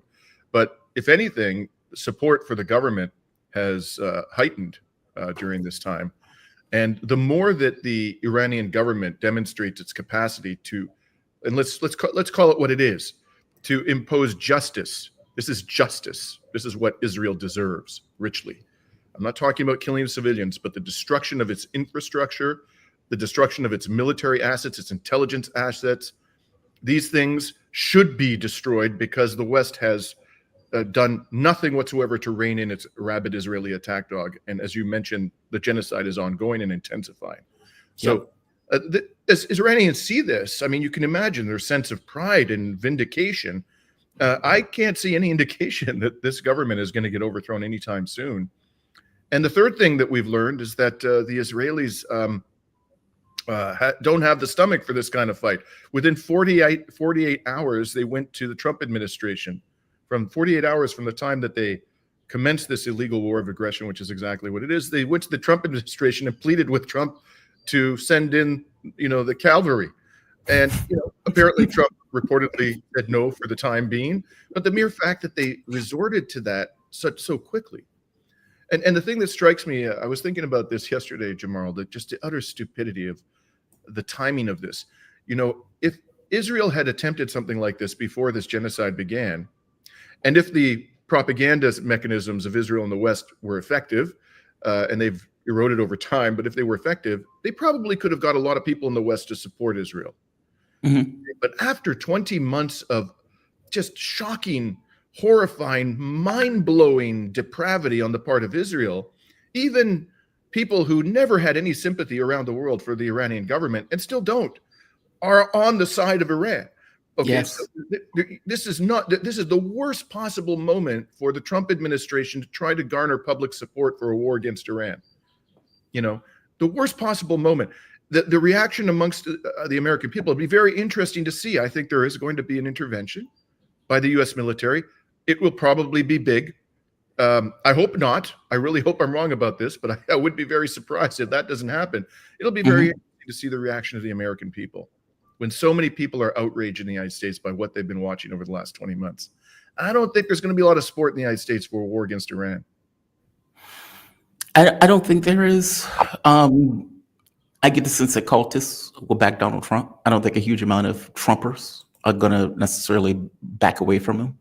But I agree with you that the majority of the population is going to be horrified by it. And even many in his own base are going to be horrified by it. It's like, dude, are you out of your mind? These people have been committing genocide. I mean, like, if you look at the polling, you had 60% of the population, 70% said these guys are out of their minds. Like, the support for Israel literally degraded over the course of the last 2 years as the public watched them murder women and children, burn kids alive, day in, day out, starve all of these people. And many of the massacres that are taking place with them killing, starving people who are going to get food. So You see that. You can't get away from it. And you look at this and you think to yourself, I'm going to give me a Saturday. I'm going to eat some popcorn, right? Like, it's brutal. Spring my step. I've seen that from so many people. I mean, you know, as I say, this is a public relations debacle but more than anything, it is a threat to the very existence of Israel. Iran doesn't have to demolish Israel to destroy the Zionist entity. What it has to do is cause so much shock and horror in the minds of Israelis that they want to leave. That's all they got to do. Just, you know, especially the segment of the population that is best educated, most mobile, you know, the scientists, the doctors, the intelligence professionals, the ones who can most easily leave and go to a Western country and establish a new life. All they have to do is cause so much angst in the minds of those people that they give up and they go. And I think that will happen long before Israel is leveled to the ground. I don't think, I'm not even sure that, you know, Iran has the capacity to do that, but it doesn't need to do that. And once that happens, once there is a net outflow of Zionists from the Zionist colony on a large scale, it's over. It's over. Yeah. I mean, that is Gaza. I mean, this is not Gaza. This is Tel Aviv. It looks like Gaza, right? And even if you go to, here's another one. It looks like war. This is something it looks like a war. Exactly. It's not just shooting kids in the back. It's not starving people. You know, it's an actual war. It's a proper war. That's what they wanted. Remarkable. And this is what we know, Jamal. I mean, you know, they are locking down the media big time in Israel. Yeah. Despite all of that, we still can see compelling evidence of Iran's ability to strike and destroy anything in that country. It's astonishing. It really is. Like, the hypersonic missiles that have been hitting, that seemingly can hit anything and you can't stop them. Haifa is on fire. It's been burning. Lights went out almost immediately when that hypersonic missile hit. And you can tell a difference. Like, you see ballistic missiles coming in slow, and then out of the blue, bam, split second. And it's the hypersonic that's making that impact. Let's go to the second question. Do you think the U.S. is, well, you said you do believe the U.S. is going to get involved. I agree with you. I think the U.S. is going to get involved to save their proxy. There are a lot of people who come to this weird belief that Israel went rogue. It's like, those people aren't paying attention. Israel didn't go rogue. Israel is the United States proxy. It's like the very air that it breathes is coming out of the United States. And so that's not the case. I am curious on, what do you think this means in a geopolitical context, though? I mean, you're right. It's existential for Iran. On some level, it's existential for Israel too, though. But they've embroiled themselves into it. It wasn't that Iran wanted it. Israel involved themselves into this existential conflict. What does it mean? I mean, fact of the matter is, North Korea, Russia, China are going to be working very hard to give Israel anything that it needs, short of getting involved directly militarily. And if Iran everything it needs. And if Iran starts to get wobbly, then there may be a reevaluation on what Russia and China does militarily. Like, I don't think people are realizing how dangerous this moment is, especially if the United States involves itself directly militarily. Give me your thoughts on that. I mean, this is effectively the axis of the world pulling at this one spot, where you have all of these countries in Europe and the United States, or let's say led by the US, and all of these other countries in, let's say, this new world that is trying to be born, this multipolarity force pulling in the other direction. It is fascinating. Initially, the fulcrum of that was taking place in Ukraine. And it seems that they've acknowledged, okay, we lost, toss Zelensky to the wind. Let's try it now in Iran. What do you think of that? I mean, do you think that's accurate? Do you think that's off? Give me your take. Oh, I think this is an earthquake. This is an earthquake geopolitically.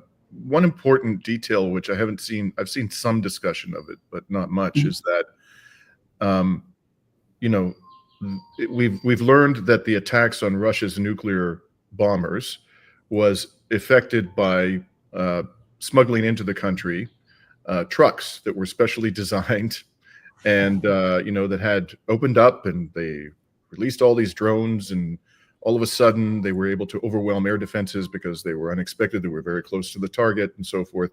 Well, essentially, based on what we've seen in Iran, the same thing was done. Something very similar to that was done in Iran, and it was done within a matter of a few weeks of each other. So you don't have to be, Sherlock Holmes to figure out that the same people are behind both attacks, right? So, it's like, hey, it's very weird that both of these groups had the same idea, right? The geniuses who are behind this, left their dirty paws all over the crime scene. So we got their fingerprint evidence. So anybody with half a brain in the non-Western world and, positions of power and influence looking at this would say, these people are completely and utterly treacherous. The United States government and its Western allies are clearly behind both attacks. And at the very time that they were doing this, they were preparing to do this, they were pretending to be engaged in negotiations towards a peaceful resolution in both theaters of conflict. And they've even admitted in the case that Trump tried to deny in the case of Russia, which I found laughable, that he knew anything about the attack on the nuclear bombers of Russia. But I don't think the Russians believe that. But, now, the case when it comes to Iran, they're basically bragging about it. They're bragging about the fact that they pretended Witkoff, Trump, and the rest of them to be serious about continuing the negotiations. There was going to be this past Sunday, another meeting in the Iran U.S. nuclear negotiations. And, within 3 days before that meeting, they launched a criminal war of aggression on Iran and then bragged about how they had deceived the Iranians. So people around the world are looking at this and they're saying, okay, whatever credibility the U.S. government had is zero. There's zero credibility.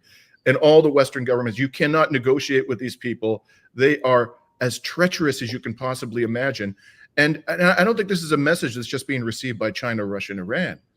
I wonder what's going through the minds of the Gulf autocracies looking at this. Really? Yeah, they must be worried, not just because they think these people will throw you under the bus in a heartbeat, and they're completely lacking in credibility. They're liars. They're treacherous, but they're also looking at what Iran is doing to Israel, knowing full well the defense systems that have been brought to bear to play. And they're going, these guys, this is a serious military power we have on our doorstep. Do we really want to go to war with those people? I don't think so. So I don't know exactly what's going to come out of this in West Asia and the broader world, but I'm quite confident in this much, Jamal. This is an earthquake, and the longer this goes on, the more Israel is damaged, the more its military vulnerabilities are exposed for all the world to see. The more it is going to affect. I think the word in Greek that comes to mind is tharos, the audacity and the courage with which people in the non-Western world are prepared to confront the project of Western hegemony. This is a big, big moment in the psychology of non-Western resistance to Western hegemony, in my view. Oh, that's such a good point. What's wild about it? I think there's another flip side to that too. If Iran goes down, how could Saudi Arabia, Egypt really trust the United States that they're safe? Right? Like Greater Israel goes through Saudi Arabia, goes through Egypt, goes through all of those countries. And if the main military power in Iran collapses, they would have to depend upon the United States to effectively save its ass, to protect it. And how could you ever do that, considering the mendacity that is being displayed here? They literally were engaged in negotiations on multiple fronts. Let's be aware of Minsk agreements 1 and 2. Those were negotiations. And what did they do? They used it to build up a massive military. The Palestinian deal, where Trump comes in office and is like, hey, I got a deal. I'm awesome. I'm Donald Trump. And Israel immediately violated it with Donald Trump not saying anything about it. Same thing was taking place in Russia, right? Let's deal with some kind of negotiations. Everything that Russia does, Trump is chapter and verse, knows everything about it. Everything Zelensky does or Ukraine does, despite the fact that they dropped, 1,500 drones or 1,000 drones over the course of a week, and Trump hear no evil, see no evil. I didn't know that Putin's plane was attacked by drones. Who knew? Nobody knew that. Meaning they're so dishonest. It is like over the top dishonest. The world has to see that. And does Israel or does Egypt really believe that it's safe? It's side by side with Israel. Does it really believe it's safe? Who's going to protect it? The U.S.? Do they really believe that the United States is going to side on the side of Egypt as opposed to Israel as it creates this greater Israel project? Like, it is a big deal. I agree with you. Yeah, I totally agree. I think it's an important example. Egypt, I'm sure they haven't forgotten that Israel and France and Britain tried to seize the Suez Canal. Yep. Israel has settlements, and there have been reports coming out of Israel about really sort of belligerent reports that accuse Egypt of preparing to launch a war on Israel, and how Egypt is a threat to Israel. So you don't think the Egyptians are cognizant of all this? So when you weigh it all up, I mean, you're sitting there Sisi's looking at the situation, and sort of trying to put his finger on the pulse of the future.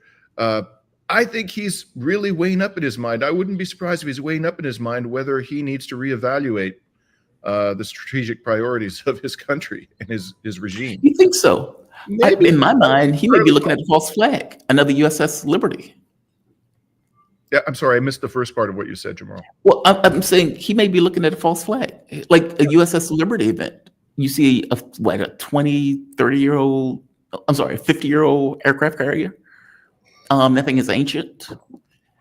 If that thing goes down and you point the finger at Tehran, would that be the casus belli that Donald Trump needs trumped up in order to get involved heavily militarily? I mean, every war that we've gotten into, for the most part, short of, let's say, the Second World War, has been trumped up. It's been made up.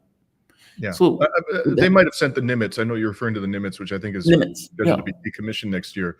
But they might be sending that. It could be because they're planning a false flag. They're certainly capable of anything to stage. But it might just be that they really are concerned that Iran has the capacity to take out an aircraft carrier, and they don't want to lose one of their newer ones. So they're putting that one at risk. It could be that. But are they capable of a false flag? Sure. Are they capable of sacrificing thousands of American lives in order to deceive the American people into supporting a war, an unjust war of aggression? Absolutely. They're capable of genocide, for God's sakes. They're capable of anything. Anything. Dimitri, I agree with you wholeheartedly. Where do you think this goes from here? Do you think other nuclear powers get pulled into it? And this could be the last question. If Iran goes wobbly after, let's say, the U.S. gets involved, Iran gets wobbly after some kind of attack, do you think it pulls Russia and China in? Do you think Pakistan gets further involved? Like, how far does this go? I mean, my concern is that this is extraordinarily dangerous. Oh, it is. I think this is the most dangerous moment in human history, Jamal. Despite our levity at the, imposition of justice on a genocidal entity, we should have no illusions about that. I think that, I think that Iran has some cards to play which we're not talking enough about, right? So the obvious card, that the first card they're playing is the safest card. All of this is highly dangerous and risky, of course. But the first card is, let's use our missile and drone technology to attack Israel. And let's just leave the United States and other Western countries out of this. And let's leave the Gulf autocracies out of this. Let's just make it between them and us and see if we can inflict enough damage that they stop attacking us. And hopefully the Iranians would also insist on them stopping the genocide. Absolutely, that's what they should do at this stage. And I hope that will be a condition of the cessation of hostilities. But in any event, let's suppose that doesn't work, okay? And the United States comes in, or the United States doesn't come in, and Iran's stocks of missiles and drones are exhausted, and they just can't sustain the pace of destruction that they're currently inflicting on Israel's strategic assets. It has two other cards at that stage. They're very dangerous cards. The first card is they go nuclear. They actually develop a nuclear arsenal. And I think they have the capacity to do that. And they could do it in short order if they wanted to. And, the Iranians, I understand, are pulling out of the Nuclear Non-Proliferation Treaty now. They are. They should. They've tendered legislation, apparently, in the Iranian parliament for that purpose. That's not a good sign. If I were Israel, I'd be very concerned about that. And they may have actually been, precisely what was needed to push the Iranians over the edge, this Israeli aggression. So that's one card that they have.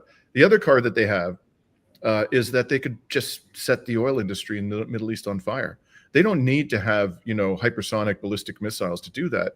You may remember, Jamal, that the Ansar Allah with the use of a cheap swarm of drones, managed to disable a huge Saudi oil facility, which I think was probably a pivotal moment in the Saudi-led war of genocide on the Yemeni people. That really was a sobering moment for them, and ultimately, I think, brought what was effectively a truce. Iran could do that without these extraordinarily, sophisticated and destructive ballistic missiles. They could shut the Strait of Hormuz. They could set, various major oil facilities on fire in the Middle East, and then, it'll not just be about Iran, Israel, or West Asia. It'll be about the global economy at that stage. They could put a gun to the head of the global economy if they wanted to.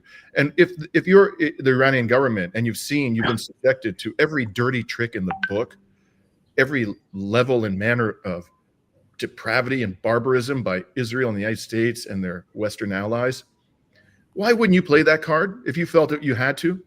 Yeah. I think they'll be very tempted to play that card, and I think it would be very easy for them from a sort of practical perspective to play that card. So Iran is not limited to its, the use of ballistic missiles and drones to strike Israel repeatedly. They have other things at their disposal. And I think that that's ultimately where we're going to go unless the United States government, grows a brain very quickly and says, we got to stop this. Unfortunately, their record indicates that they don't have the just basic common sense to do that. They don't seem like it. Dimitri Lascaris, man, thank you for this. Dimitri Lascaris is a lawyer, journalist, activist from Montreal, Quebec. In 2020, he ran for the Green Party leadership of Canada. Dimitri, you have a good day. Enjoy the rest of your day, okay? You too, Jamal. Take care, man. Thank you. All right. And let's go to the man himself. I see him in the background. Michael Maloof. There he is. Good morning. Good morning. How you doing? You doing okay today? Not so far, so good. Taking it very tenderly. How are you? What is that? Taking it very tenderly. Michael Maloof, he's a former senior security policy analyst in the Office of Secretary of Defense, author, and regular contributing analyst to RT and other media outlets. He has nearly 30 years of federal service in the U.S. Department of Defense. I am super curious on your take. And let me explain why. I've had plenty of people who would come on the show and they would say, we think cooler heads will prevail. We think this will be atrocious in its potential outcome. We'd be whistling past the graveyard. And I would say these people are not rational actors, they're ideologues. And they were indeed ideologues. And they thought that they could sucker punch Iran and apparently get a quick victory based on Donald Trump's crowing about how he knew about everything, how he couldn't even keep plausible deniability, quiet. And within 48 hours, there was this kind of assertion of authority by the Iranian side, where Israel went crying to Donald Trump almost immediately and get involved into the war on the side of Israel. Now, Trump has slightly resisted up until this point. I mean, he's been refueling, giving them weapons and everything else, but he hasn't necessarily went on a bombing run. How long is that going to last from your point of view? Well, I see a number of things coming together here. I think Trump now is clearly under the control of the deep state, the intelligence community, as well as the neocons at this point. He's basically been absconded by them, and he's a captive now, and he wants to end this thing. He makes it very clear. But I don't think he necessarily wants regime change in Iran. So I'm beginning to see something evolving here that might, in which he will do a one-time thing, and that'll be it. And that would be to go ahead and use the B-2s, bunker busters on Fordo. But if that doesn't happen, the alternative will be that Netanyahu will use tactical nuclear weapons for the first time. He has that capability, and he can reach Fordo from Azerbaijan, and he can do a number of hits down that would with nukes that would have the impact of peeling away all the way down the layers down to 800 meters and take care of take care of Fordo. I think that may be the what's being presented to Trump at this point as the alternative, because both are determined in their own way, both Trump and Netanyahu, to bring a resolution. And Trump wants to end the resolution and have peace in the valley. Netanyahu wants to eliminate what he claims is a threat to the state of Israel. And it clearly Netanyahu is in control. He's basically controlling Trump. Peace And in the Trump, valley. That was a euphemism. Go ahead. Yeah, it was a No, new. go ahead. He wants to be the peace president. Come on, he wants a peace prize. That ship has sailed. That ship has long sailed. We are well beyond peace President Trump. Are you serious? And I would say go ahead. that the consideration for not wanting to eliminate the regime is on two levels. Number one, what would be substituted for it? I mean, I've seen the opposition, and they are just as much in disarray as anybody else. And we have the experience of Libya. But number two, he's also got to deal with Russia, China, that regards Iran as highly strategic to their own purposes. Yes. And he wants to get along with both of them. So Trump is really following a very thin line here, plus try to placate Netanyahu and the lobbies that back him and his supporters, who campaign supporters. I mean, it's not a time to be Donald Trump at this point because of the decisions that are going to be forthcoming. And you see U.S. forces rushing to the area now. That it suggests to me that something is building. It's happening, right? I think we have a fundamental disagreement on something. I don't believe Israel is I don't think Israel is a rogue actor. That very air that Israel breathes comes out of the United States ass. Like, of course, it would be impossible for them to do any of this stuff without the U.S. green lighting, or at the very least interest in doing so. Netanyahu already knows he has more support in Congress than Trump does. He has the support, plus he has tremendous backing of the defense community in the United States. So he's got everybody locked up. He's got the influence in the United States locked in. He has more influence than Trump, and I think Trump, for the first time, is realizing that he's not in control of everything.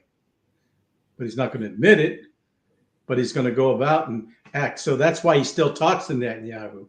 That's why I think ultimately he may bend to Netanyahu's desire to use the bunker busters. But I don't think even the bunker busters will be sufficient. The conventional bunker busters will be sufficient because they only go down about 500 meters at best, and you need to go to 800 meters. I know, but this is not about nukes. This was never about nukes. It could become nukes if the bunker busters are not used. I guess what I'm saying is this was always about regime change. And I have to be very honest with you. I've been right all the way through this. But that's what Netanyahu wants. But Trump does not necessarily want Netanyahu. Trump does not necessarily want regime change. He's got to placate Putin. And you'll notice that Putin has accelerated things in Ukraine during this period of time. With the attention, I think there's an understanding between Trump and Putin.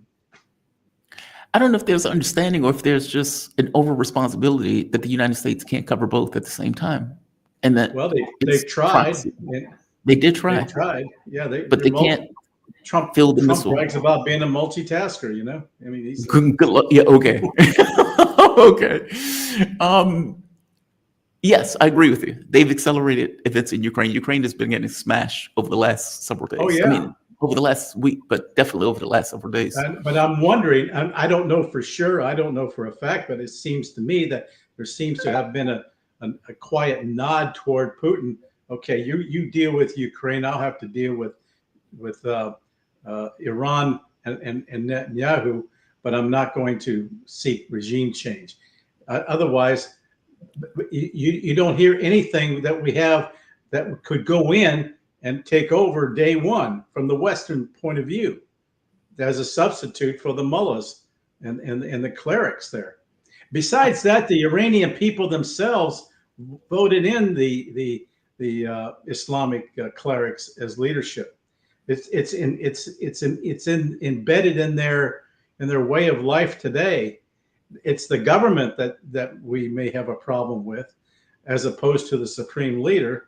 And there's a distinction that's made even over there in Iran. They may not like the government, but they certainly support their supreme leader from an Islamic religious standpoint. If I may say, I think you are over-evaluating U.S. military capability and undervaluating Iranian capability. And what I mean by that, I think the U.S. is going to run into a buzzsaw. I think those B-2 bombers are going to have to get so close that air defense can knock those things out the sky. I think hypersonic missiles can knock those meaning U.S. aircraft carriers are like a 1980s super weapon. We are in 2025. Like drones, like the fact that Yemen and Ansar Allah was able to disallow the U.S. to militarily gain air superiority. I don't know how they expect to do that with a country that is radically more sophisticated in a territory that is 3 times the size of Iraq.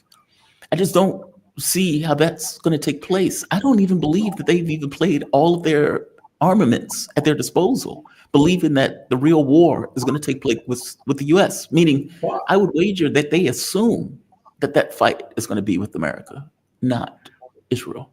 Give me a take on that. I think that Iran does have some capabilities. I don't think they have a ground-to-air capability that could reach the B-2s at the altitude.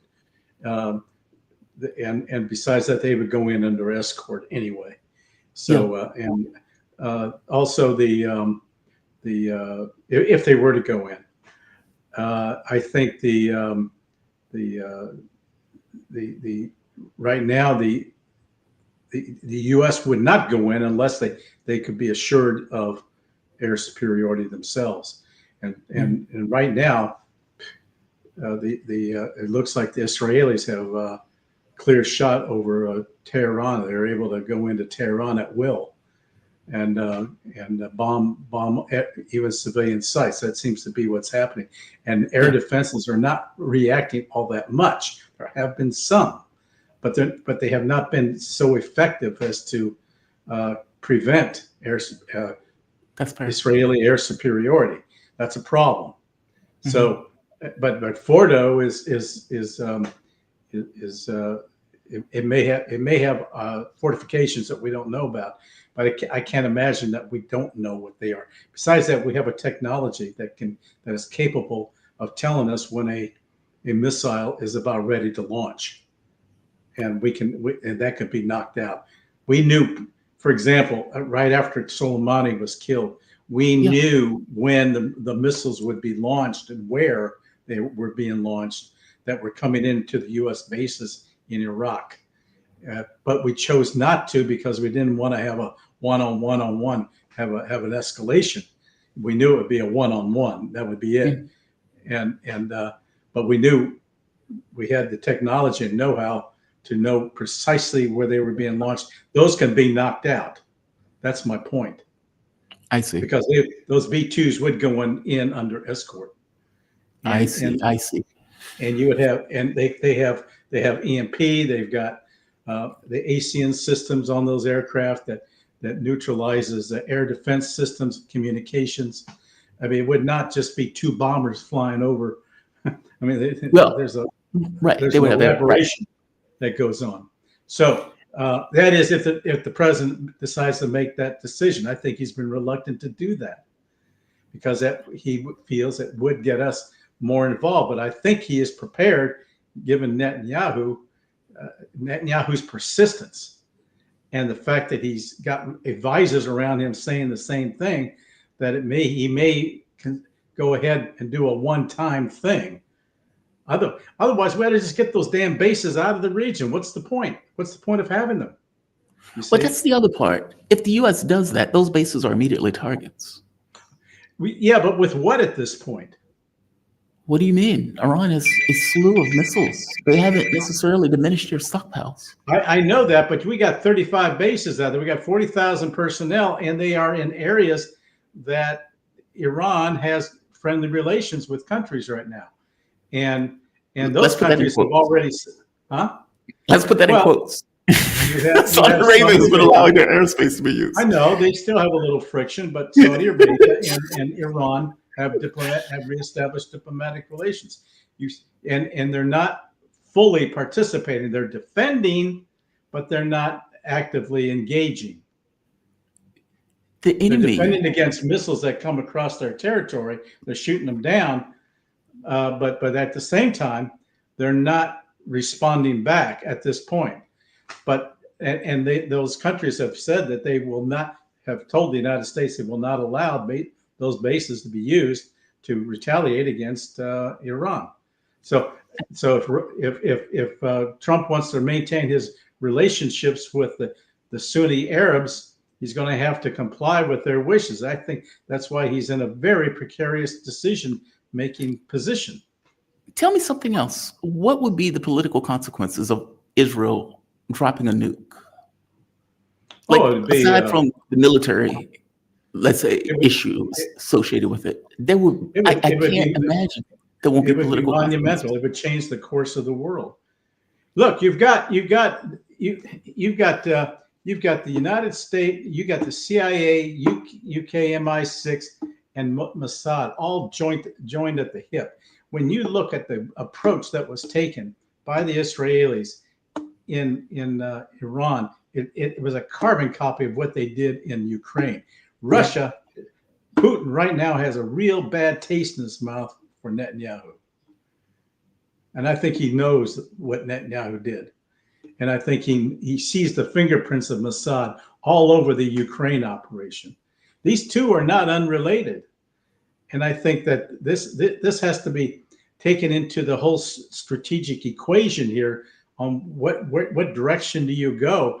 And do you go for full cutting off of the head of this so-called snake at this point, namely Iran? Or do you leave it intact, but take out just its nuclear weapons capability? If in fact they have one, they have a nuclear development program, and Russia has been very upfront about that. Bushehr was actually hit, and Bushehr was just for generating electricity.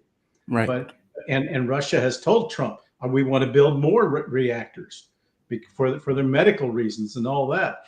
But he has said, look, I want it all totally eliminated at this point. As a signatory to the NPT, he couldn't do that. But if Iran drops out of the NPT, then they have no basis to make claim that they have a right to do the nuclear development program without countries imposing further sanctions on Iran, from Europe. So this is a mess. Yeah, I don't think this is going to be as clean. No, it's not clean at all. There's a lot of considerations that go into all these in decision making here. It isn't just a black and white situation at all. Yeah, that's why this is so hard to say this is the way it's going to be. But we're reaching a crescendo. We're reaching a certain point where major decisions are going to be made here shortly. And Netanyahu wants regime change, but he has nothing to put in its place. I haven't seen anything offered. I mean, I remember what happened in Iraq. It was a disaster. That's why that brought on the rise of ISIS and more extreme elements within Iraq. We went in as liberators, but we soon became occupiers. I mean, what's going to take Fordo? Ultimately, what could take Fordo? There's got to be boots on the ground. Who's going to put boots on the ground? I don't think. To do that, you got to eliminate the regime. I don't believe Israel has the power to do that. No, No, I they mean, want like, the United States to do it. They want the U.S. right. to do it. They want America I to do don't, it. I don't think we'll do. I don't. I know. I don't. I hope we don't do that. But we're capable of any stupidity. And that would require a buildup of military personnel. I mean, it took months to build up military force for Iraq. Well, we got 40,000 in the region. Who will be fair game? Oh yeah, I know you. Good I know point. that's what I'm saying. That it doesn't. Iran. It's not going to matter to Iran that those troops are in Saudi Arabia, UAE, or Qatar, any of those countries, when they're existential, when the risk to the nation is at stake. I understand that, and that makes them very vulnerable if the Iranians still have that capability. We don't know, given all the crap that's occurred, and the focus that Iran has had with shooting missiles into Israel. What do they have left? We don't know. We don't know what their inventory is. How do can they do a sustained thing? Right now, we're getting many false calls of things are coming, but nothing happens in Israel. Does that mean that they're running low? Huh? Do we really want to test that? I mean, that's a hell of a test. It's being tested. It's being tested now. Just this morning, last night, there were like 5 calls of incoming, but nothing came. Right. Why? Psychological warfare, I assume. Or they may not have it, or they may be saving certain hypersonics for strategic positions. Now, admittedly, we're getting news blackout from the West and intel blackouts from the West on what the extent of the damage really is in Israel right now. I think it's much greater than what the Israelis are reporting. Oh, yeah, I agree. Because I think you're hitting some real strategic critical infrastructure now. The ports in Haifa, I think they've put Haifa basically out of business. The Israeli Pentagon has been hit at least 3 times, and I know a number of Israeli bases have been hit, but that has gone virtually unreported. If you had to predict, where do you think this goes? I'm just curious. Because I got to be honest, I, from my point of view, I knew the wolves were at the gate. I assume Israel was going to attack. So if you had to predict, where do you think this goes? I mean, do you think Trump is stupid enough to attack?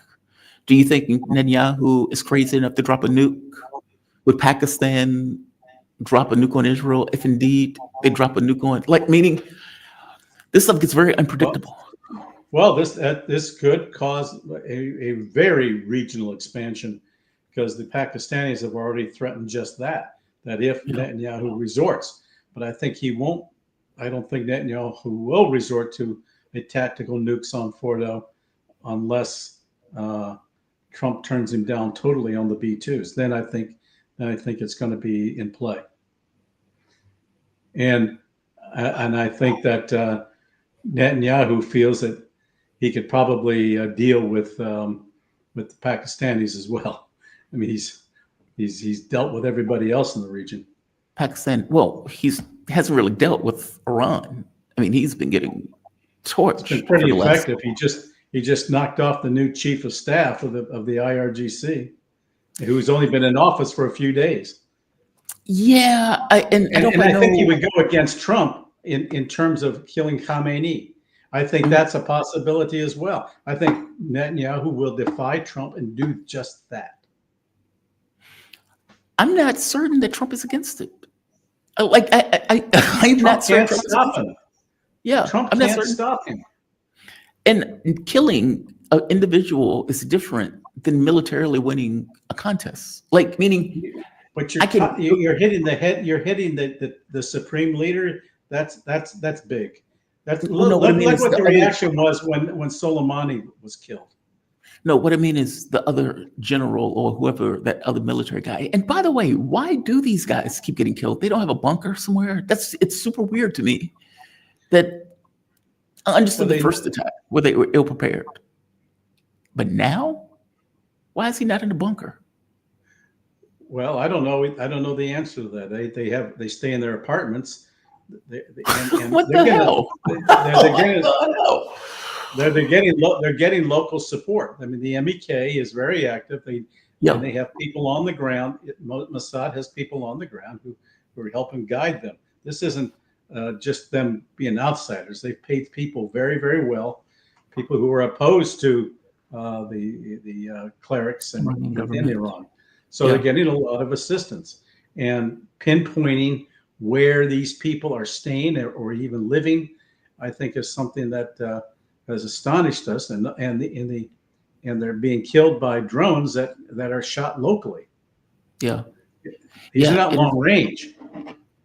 Yeah, it's very bizarre to me that they're not sitting in a bunker somewhere. I didn't understand why they weren't in a bunker on the first night of the attack, frankly.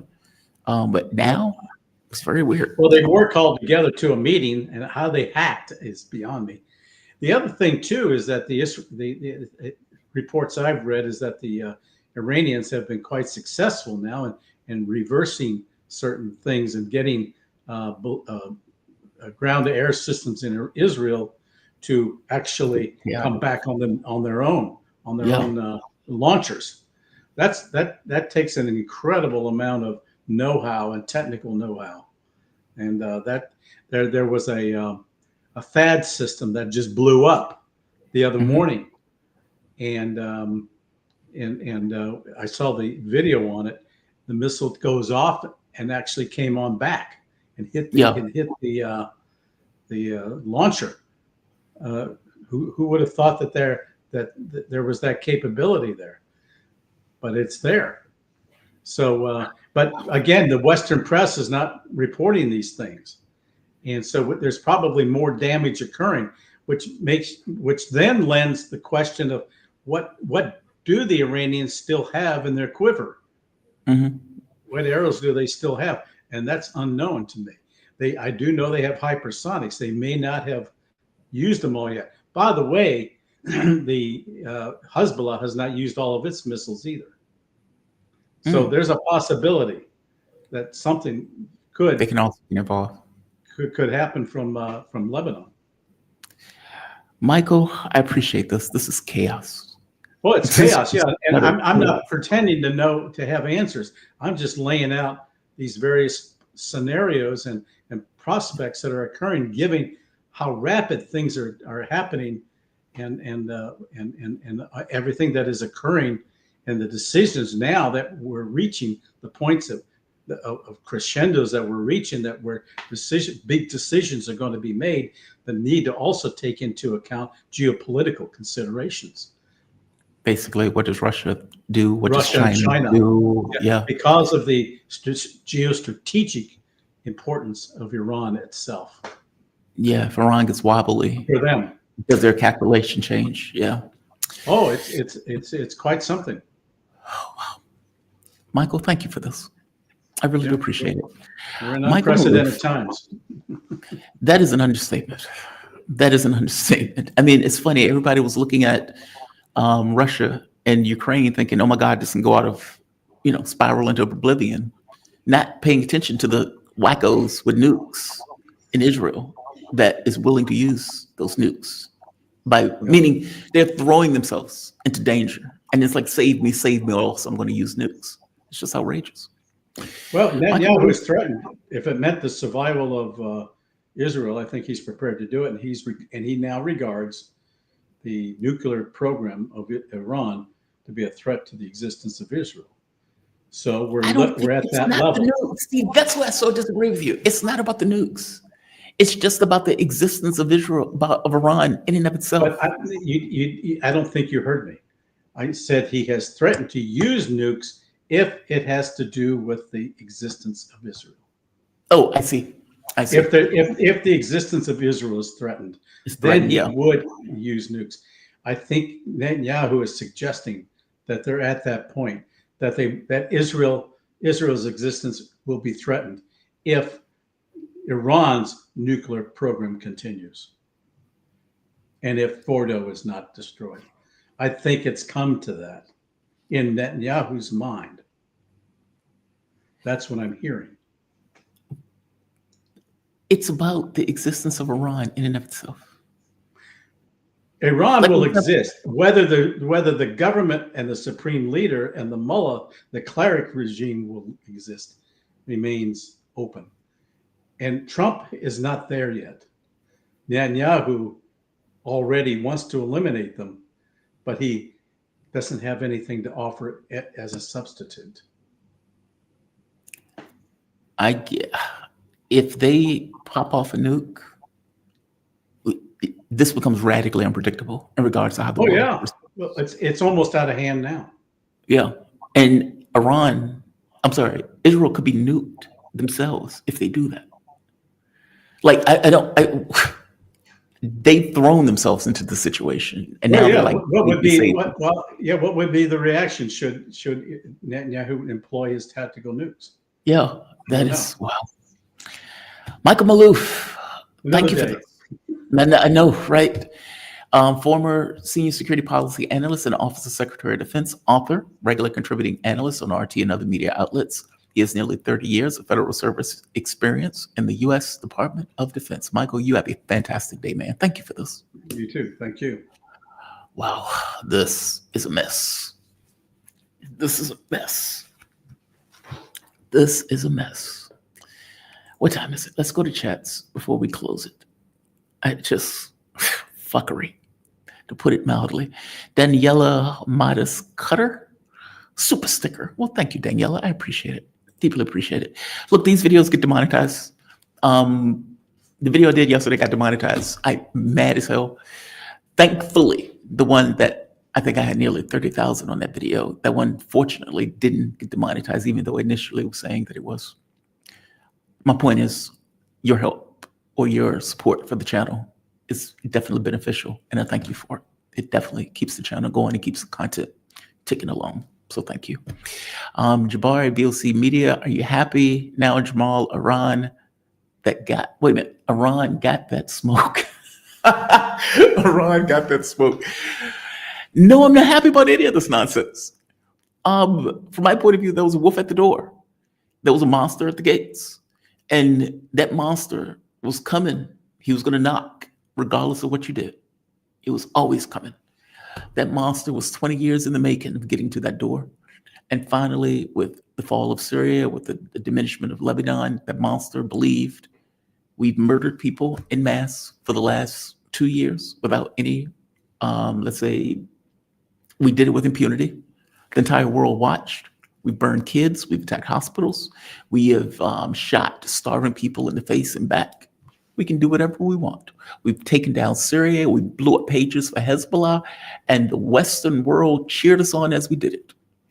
And now we believe we have an open gateway to Iran. And they got. And the fact of the matter is, these blackouts, meaning the blackout of media, the images that you've been seeing is a small amount of what has been taking place. I mean, for God's sake, Iran has been restrained in what they've been hitting, as opposed to Israel, who just went about murdering civilians, once again, hitting TV stations or whatever. The point that I'm making is, no, I'm not happy about this at all. I mean, when, I was telling Sarah, don't mistake in not wanting to fight as an inability to fight. And she was like, okay, you're right. Okay, well, yes, I'm glad that I'm right, but I don't like any of this. I may come across with a certain amount of glee, but the glee is coming from that sense of justice of what Palestinians had suffered, what Lebanese had suffered, what Syrians are suffering as they go murdering ethnic minorities in those various states. So I hope you understand where I'm coming from. It's not that I like any of this, any human element of they deserve it. It's just me being a person. You can say I'm not a great person for that. Fair enough. Never said I was a great person, just a person. So no, Jabari, I don't like any of this. It's unpredictable. Like I said, I can understand the enemy is at the gates. That part is predictable. Beyond that is a horizon that I can't predict, and that freaks me out because it doesn't have to. When you left rationality at the door, you've left rationality at the door. What is this? Mamadou DIGP, is that right? DIGP? Keep up the good work, JT. Well, thank you, Mamadou. I think I'm getting that right. Mamadou. Yeah, Mamadou. Thank you for that. Christopher Newton. There will be no false flag. Congress supports it. Trump gave a deadline in the past. What is there to falsify? That is a fascinating point. So part of me agrees with you, part of me doesn't. And the reason why I say that, did you know that when we were trying to get rid of Castro, the CIA came up with a plan to sink a boat, either real or pretend, meaning create a media campaign as if it happened, or just do it for real and blame Castro in order to create a justification to do it. Meaning, when you get the majority of the population that is against Israel at this point, you may get your cultist MAGA that says, hey, let's do it. And your people in Congress say, hey, let's do it. But you're going to get an overwhelming majority of the population that is going to see this as Israel getting its comeuppance. And it's not going to want to be involved in the conflict at all. So if you think the immigration protests are bad, wait until a bunch of Americans come back in body bags because Donald Trump decided that he wanted to attack Iran. Wait until gas goes to $300-$400 a gallon because Donald Trump decided he wanted to have an unprovoked attack on Iran. I hope you get my point in this. Meaning you need to create a justification beyond just, hey, we in Congress are perfectly okay with this and we're bought and sold by the effectively Zionists. And, they have a bunch of videos on Donald Trump fucking kids. And so they can effectively own Donald Trump, whatever the rationale, whatever the reason for it. And make it the point of saying the public who has watched Israel burn kids alive, slaughter starving people, bomb schools, bomb hospitals, rape a guy on camera. So you can imagine what is taking place off camera with the majority of the population co-signing said perfectly fine.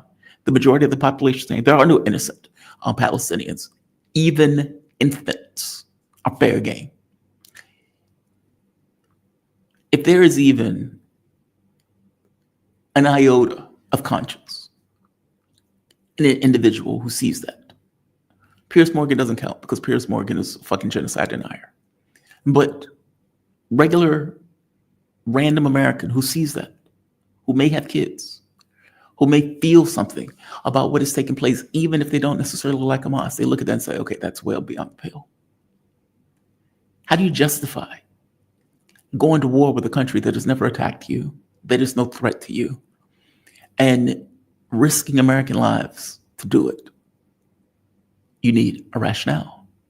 And you may need a rationale that goes beyond just this idea of we all rich people agree to send you off to go die for a Zionist group of squadron fascists. I'll begin my point. It's not beyond the pale, considering the Gulf of Tonkin, sinking of the Lusitania in the Spanish Civil War, Spanish-American War, weapons of mass destruction in Iraq, meaning all of these things were made up. None of these things were true. Babies in incubators. Again, all of this shit was made up.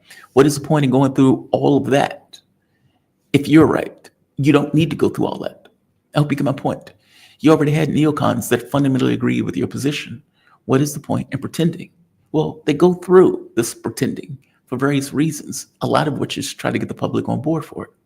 So yes, neocons, whack jobs, fascists, hateful, racist people, yes, those people will be on board for it. Cultists will be whatever dear leader wants. But I don't get the sense that the overwhelming majority of the American public is going to be okay with starting another regime change war in the Middle East again for the sake of Israel, which is what it would be for. Israel gets its clock cleaned. And I would imagine many of the people think that's called justice, especially people around the world. And again, it is unpredictable what other countries do. What does Russia do? What does China do? Especially if Israel or Iran starts to get wobbly. And when they know that Iran fallen diminishes their own capabilities. And at that point, they're just being isolated. You've taken down Syria. You've taken down Iran. You've taken down of isolated Russia. We'll come back to Russia at some point. Meaning, this is not a recipe for success when you've effectively allowed your allies to crash. And if you're not willing to militarily defend them, you're not long for this world. That's what Iran is learning the hard way now, right?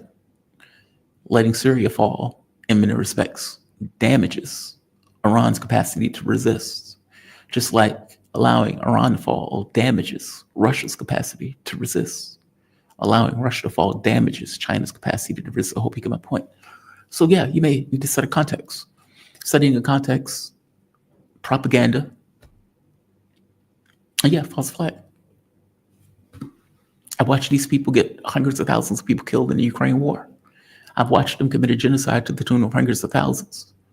Would it blow my mind that they would kill their own in order to create the pretext for what they wanted to do for the last, 50 years, give or take?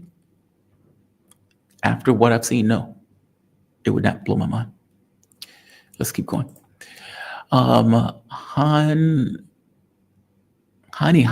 I think that's right. Jamal, your show is very informative. Thank you, man. Oh, thank you for that. I appreciate it. I try. I try. That is my objective. That is my job. So thank you for that, Hani. Troy and KC became a YouTube member. Well,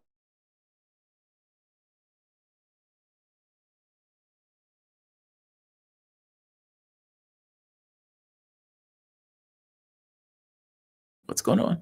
There we are. Okay. I thought something was going bizarre. Let's see. Troy and Casey became, I think I did that one. What is this one?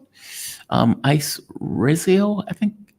Have you realized that after Iran showed how ineffective the air defense in Israel has been, Ukraine has stopped lying about taking Russian missiles? What? Ukraine has stopped lying about taking... When they realized that the Patriots can do the job, Ukraine just said, okay, fair enough. I had not noticed. Ukraine has fallen out of our shot from a lot of what we've been paying attention to, especially with the war has been taking place. So fair enough. Pink Rose, I'm sure Israel will fall eventually, but the question is, what will they do when they see that there is no way out? Will the United States have to send child support to them so they can survive? Pink Rose, I think Maloof is probably right. They don't call it the Samson option for nothing.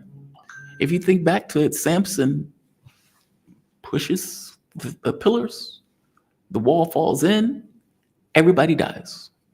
They've allowed these lunatics, these religious maniacs to get nukes, which is just, why would you ever do that? And yet, here we are. And so, would they use those nukes? Yes, they will. They function without impunity up to this point. And you will get the Western media that tries to justify using nuclear weapons. Mark my words, they will. The question is not really what a ineffective, mendacious Western media. The question is, what does other countries do? What does Pakistan do? What does China do? What does, for fuck's sake, what does Russia do? What do these countries do when something like that happens? Is it just, okay, we're just going to pass economic sanctions? Fact of the matter is, they let that wolf get out of control. That dog needs to be put down. But that dog has nukes. So what happens? What happens? I still believe that the U.S. will run into a buzzsaw. I do. And I don't want to be proven wrong on that. Oh, I don't want to be proven right on that, meaning I don't want it to escalate to that point. But let's be very clear. We are at their gates, not the other way around. Israel and the United States attacked Iran, not the other way around. Meaning all of this is a provocation and an attack by these rabid troglodytes, fascists, that have gone after this country and went after pretty much every other country in the region. Iran is not the bad guy here. We are. We are on the wrong side of history. And honestly, for most of the stuff that we've involved in, we are on the wrong side of history. So Pink Rose, I feel you, but this is deeply unpredictable, and there are many bad paths in this. So just be aware. Great show. Do Panic. Thank you, Do Panic. I appreciate it. Cal Mac MCC, buy a Scottish whiskey just for not being a prick.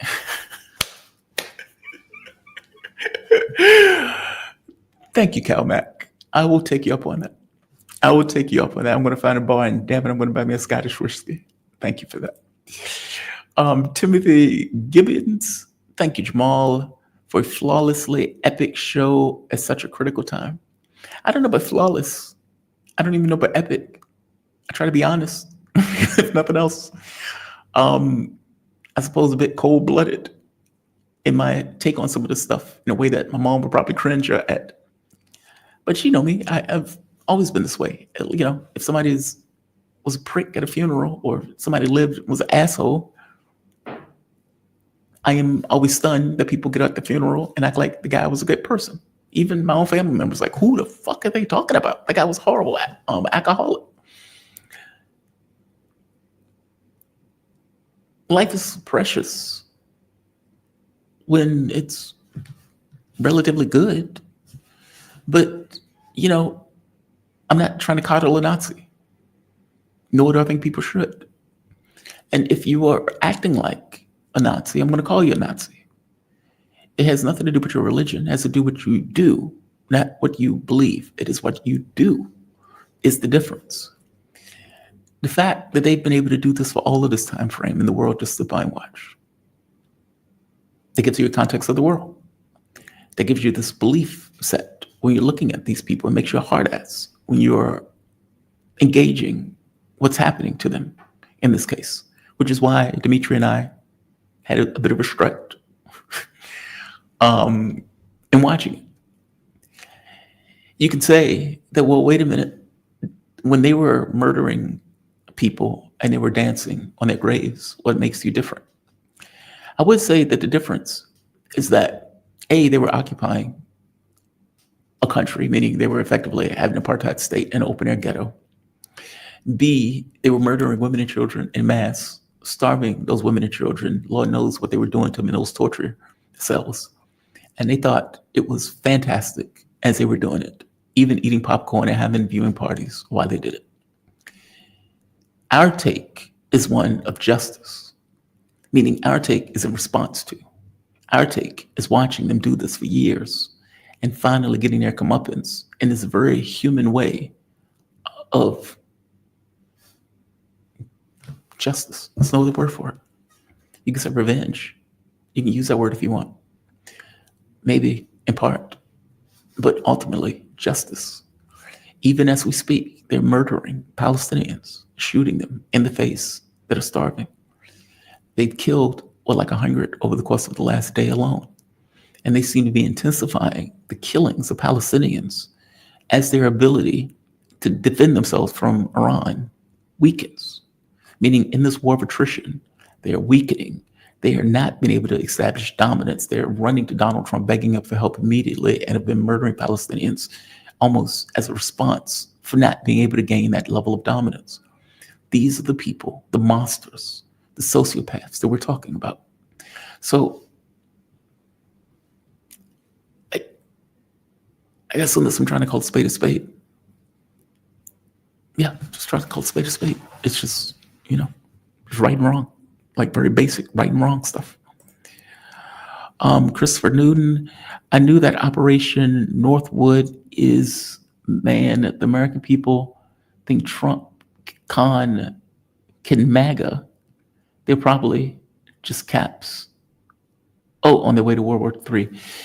Look, these soulless ghouls that are pretend human beings, just meat suits with nothing in it, that repeat and parrot any and everything that Donald Trump says.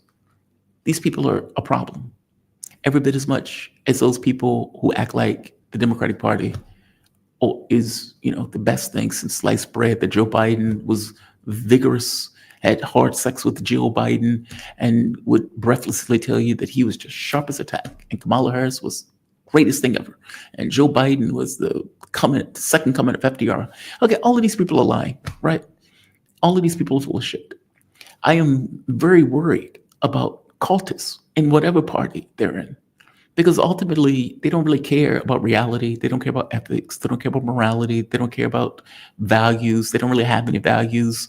Whatever one party does, they're just reflexive in regards to the thing, meaning they'll bitch at Democrats for something and they do it themselves, and vice versa. There's no moral core or ethical core in the way that they effectively operate in a political space.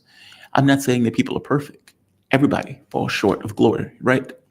But it's a different animal to me when you bitch about censorship and then you turn around and go after people who are criticizing Israel's genocide, right? It's just fucking outrageous.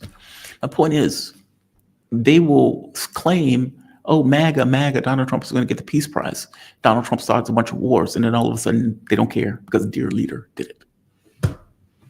So, yeah, they will cope. They will not leave him.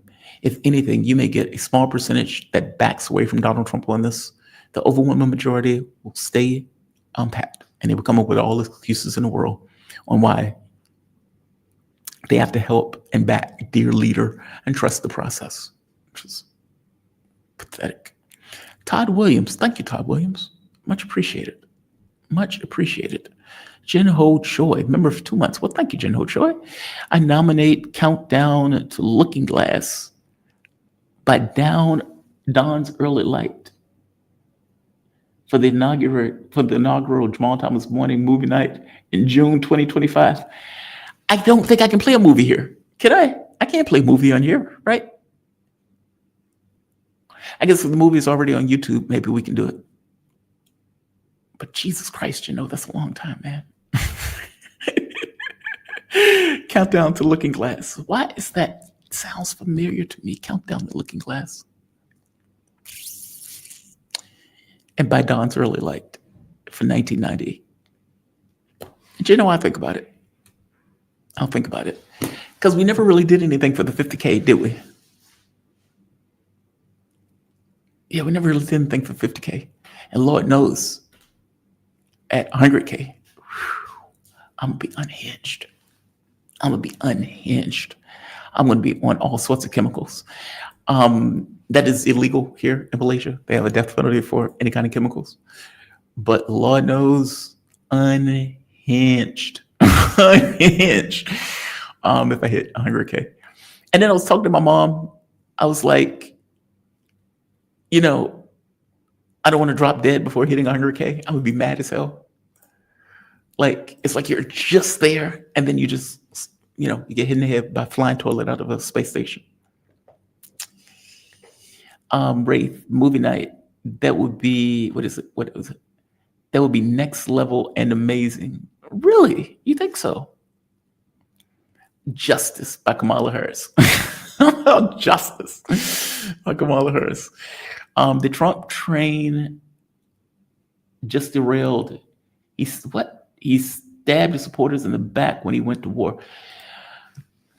I mean, I know I say this a lot. Habitual liars lie. My dad was a habitual liar. They lie. It's what they do. Habitual liars lie. And so you can't necessarily be shocked when a habitual liar lies to you. My uncle, I have an uncle that's that way. Everything that he says is like, it never makes sense. I always take it with suspicion. It's like, and then at a certain point, you just don't even care. You're just so disassociated from what's being said. It just doesn't even matter. It's like, oh, guy said this. Doesn't really make any sense. Yeah, doesn't apply to me anyway. What does it matter? Well, this is a little bit different, especially if he's going to try to end the world by believing with a certain level of brinksmanship. There's a great clip of Piers Morgan having a conversation with John Mearsheimer. And if you want to know how those people think, that is a perfect clip. That clip is fantastic. Piers Morgan was so stupid that he couldn't understand MAD, mutually assured destruction, meaning he could understand it from one side. He could not understand it from the other side. So when John Mearsheimer is pointing out to him, Russia can nuke Ukraine, Ukraine cannot nuke Russia. And he's like, yeah, but NATO would nuke Russia. And John Mearsheimer is like, why would they do that? He said, because he nuked Ukraine. He's like, but you realize that that means that Russia will nuke all of those countries, right? He says, yeah, but he wouldn't do that. Why wouldn't he do that? Because he'd get nuked. Like, it's this weird circular argument where Mearsheimer was sitting there like shocked at how stupid Piers Morgan was. He's like, you actually have a show. People actually watch you. You can't be this stupid. And yet, there he was, brimming light of day for everybody to watch. And it's like, dude, you would have to believe that Europe and the US is willing to die in nuclear hellfire for Ukraine when they are not even willing to give Ukraine money to get weapons to keep going at this point. Pierce, oblivious. It's like if you crack his head open, you just have, a parakeet on a wheel. And that's the best that you get. It was utterly bizarre. They don't fully grasp the gravity of the events to which they're taking us down. And they believe that they are right up until the point where they're wrong. And the problem is, the moment that they're wrong, we are in a world of fuckery.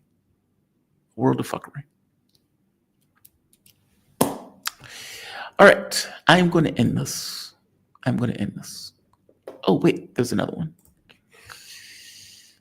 Andre Martinov, Smoothie X12, check his post. I would love for him to come on the show. I just do not have his contact information. And I don't even know where to get his contact information from. I've tried to get, what is it, Orlov? Is it Dimitri Orlov? He's a bit of a hard ass. Not hard ass, that's not the right word for it. He's a bit, what's the word I'm looking for? Dogmatic? Yeah, maybe a little bit dogmatic, but it might have been in context of what he was talking about at the time. But brilliant in regards to his point of view on like peak oil, stuff like that. I've tried to get him on the show. I would love to have Andre on the show. He's a really good guest. What is the other guy? There's another really good guy. Obviously, Alexander McCurris. I think he walks on water. The man is fantastic. There's somebody else. The guy was a diplomat. I can't think of his name. Che something. His analysis is fantastic. Some of the best in the business in regards to the way he breaks the stuff down with relationships with various people, where he speaks from it with almost command, if that makes sense. Like he's speaking from it from a position of almost dominance, of understanding of what is taking place, what is happening. That's rare. People may give their take, they may give their point of view. They may give you this kind of breakdown of lines, but he's exceptional. I've tried to get him on the show. He was polite. He answered me. It was effectively no. So fair enough. I appreciate him answering me. Now there are a few people that I try to get that I'm really interested in. All right, we have one more. The Blue Noble. I'm actually optimistic. When you make a prediction, you need to first nail down what is certain. 1, Israel is done. 2, so is the empire. I don't know that. That's not certain. Like,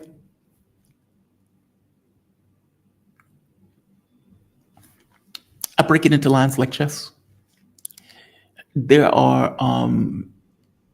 sometimes the moves are forced, if that makes sense.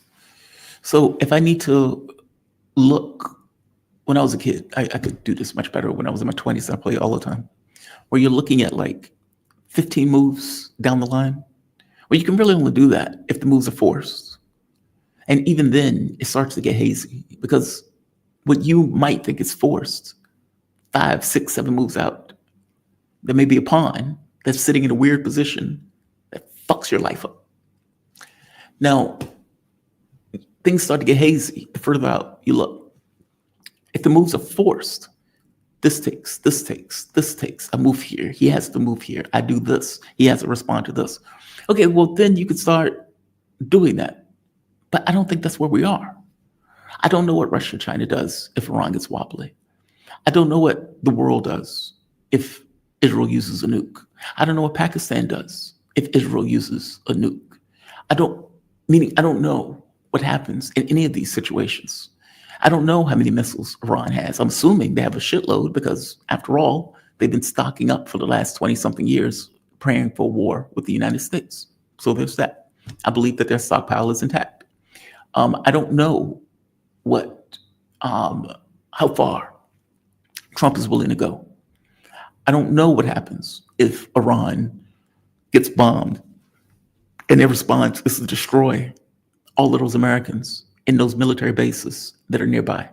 I don't know what happens if Iran hits an aircraft carrier with a hypersonic missiles and kills 1,000, 2,000 people, how many other people on the carrier? Meaning, none of this is straightforward. I don't think, under normal circumstances, we would have thought that a government could have committed a genocide for 2 years when we watched. That seems to be outlandish to me, and yet it happened. The Syrian government collapsed almost overnight. And no, Iran is not Syria, but I'm just pointing out that nobody expected it to just kind of fold in the way that it folded. These things can't see around corners. So I feel you. I agree with you that I think the empire is desperate. By the same token, let's be very honest that this is existential for Iran. It has to win it. The thing that is on the other side for this is oblivion, which means they are a cornered animal that has to fight for dear life, and they need to, on some level, stop fucking around and take the fascist thing apart.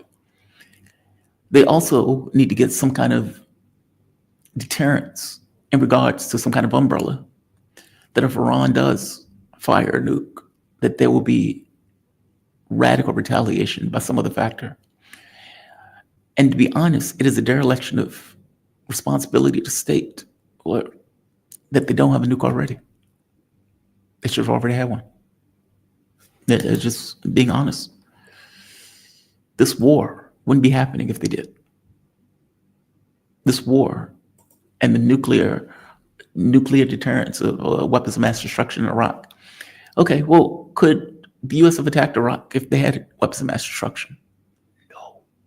They could have. They would have taken their life in their own hands, right? Well, all right, I'm going to end this. I'm going to say like. I'm going to say share. I am going to say subscribe. Yeah, Ritter thought that Iran should submit without realizing the game plan was for them not to. Yeah, I mean, he's changed his tune, kind of. But yeah, that's what he wanted, capitulation right off the bat. All right, I'm going to end this. I'm going to say like, share, subscribe. You guys have a fantastic evening. By the way, I'm going to be on Canadian Preppers tomorrow at 11:30. Canadian Preppers tomorrow at 11:30. We're going to be talking about what is taking place around the globe. I enjoyed my time with them last time. This should be good also. I'm looking forward to it. So you guys have a good night, or let's say a good day. I'll see you bright and early tomorrow morning. Jamal Thomas Morning Show. One second. Come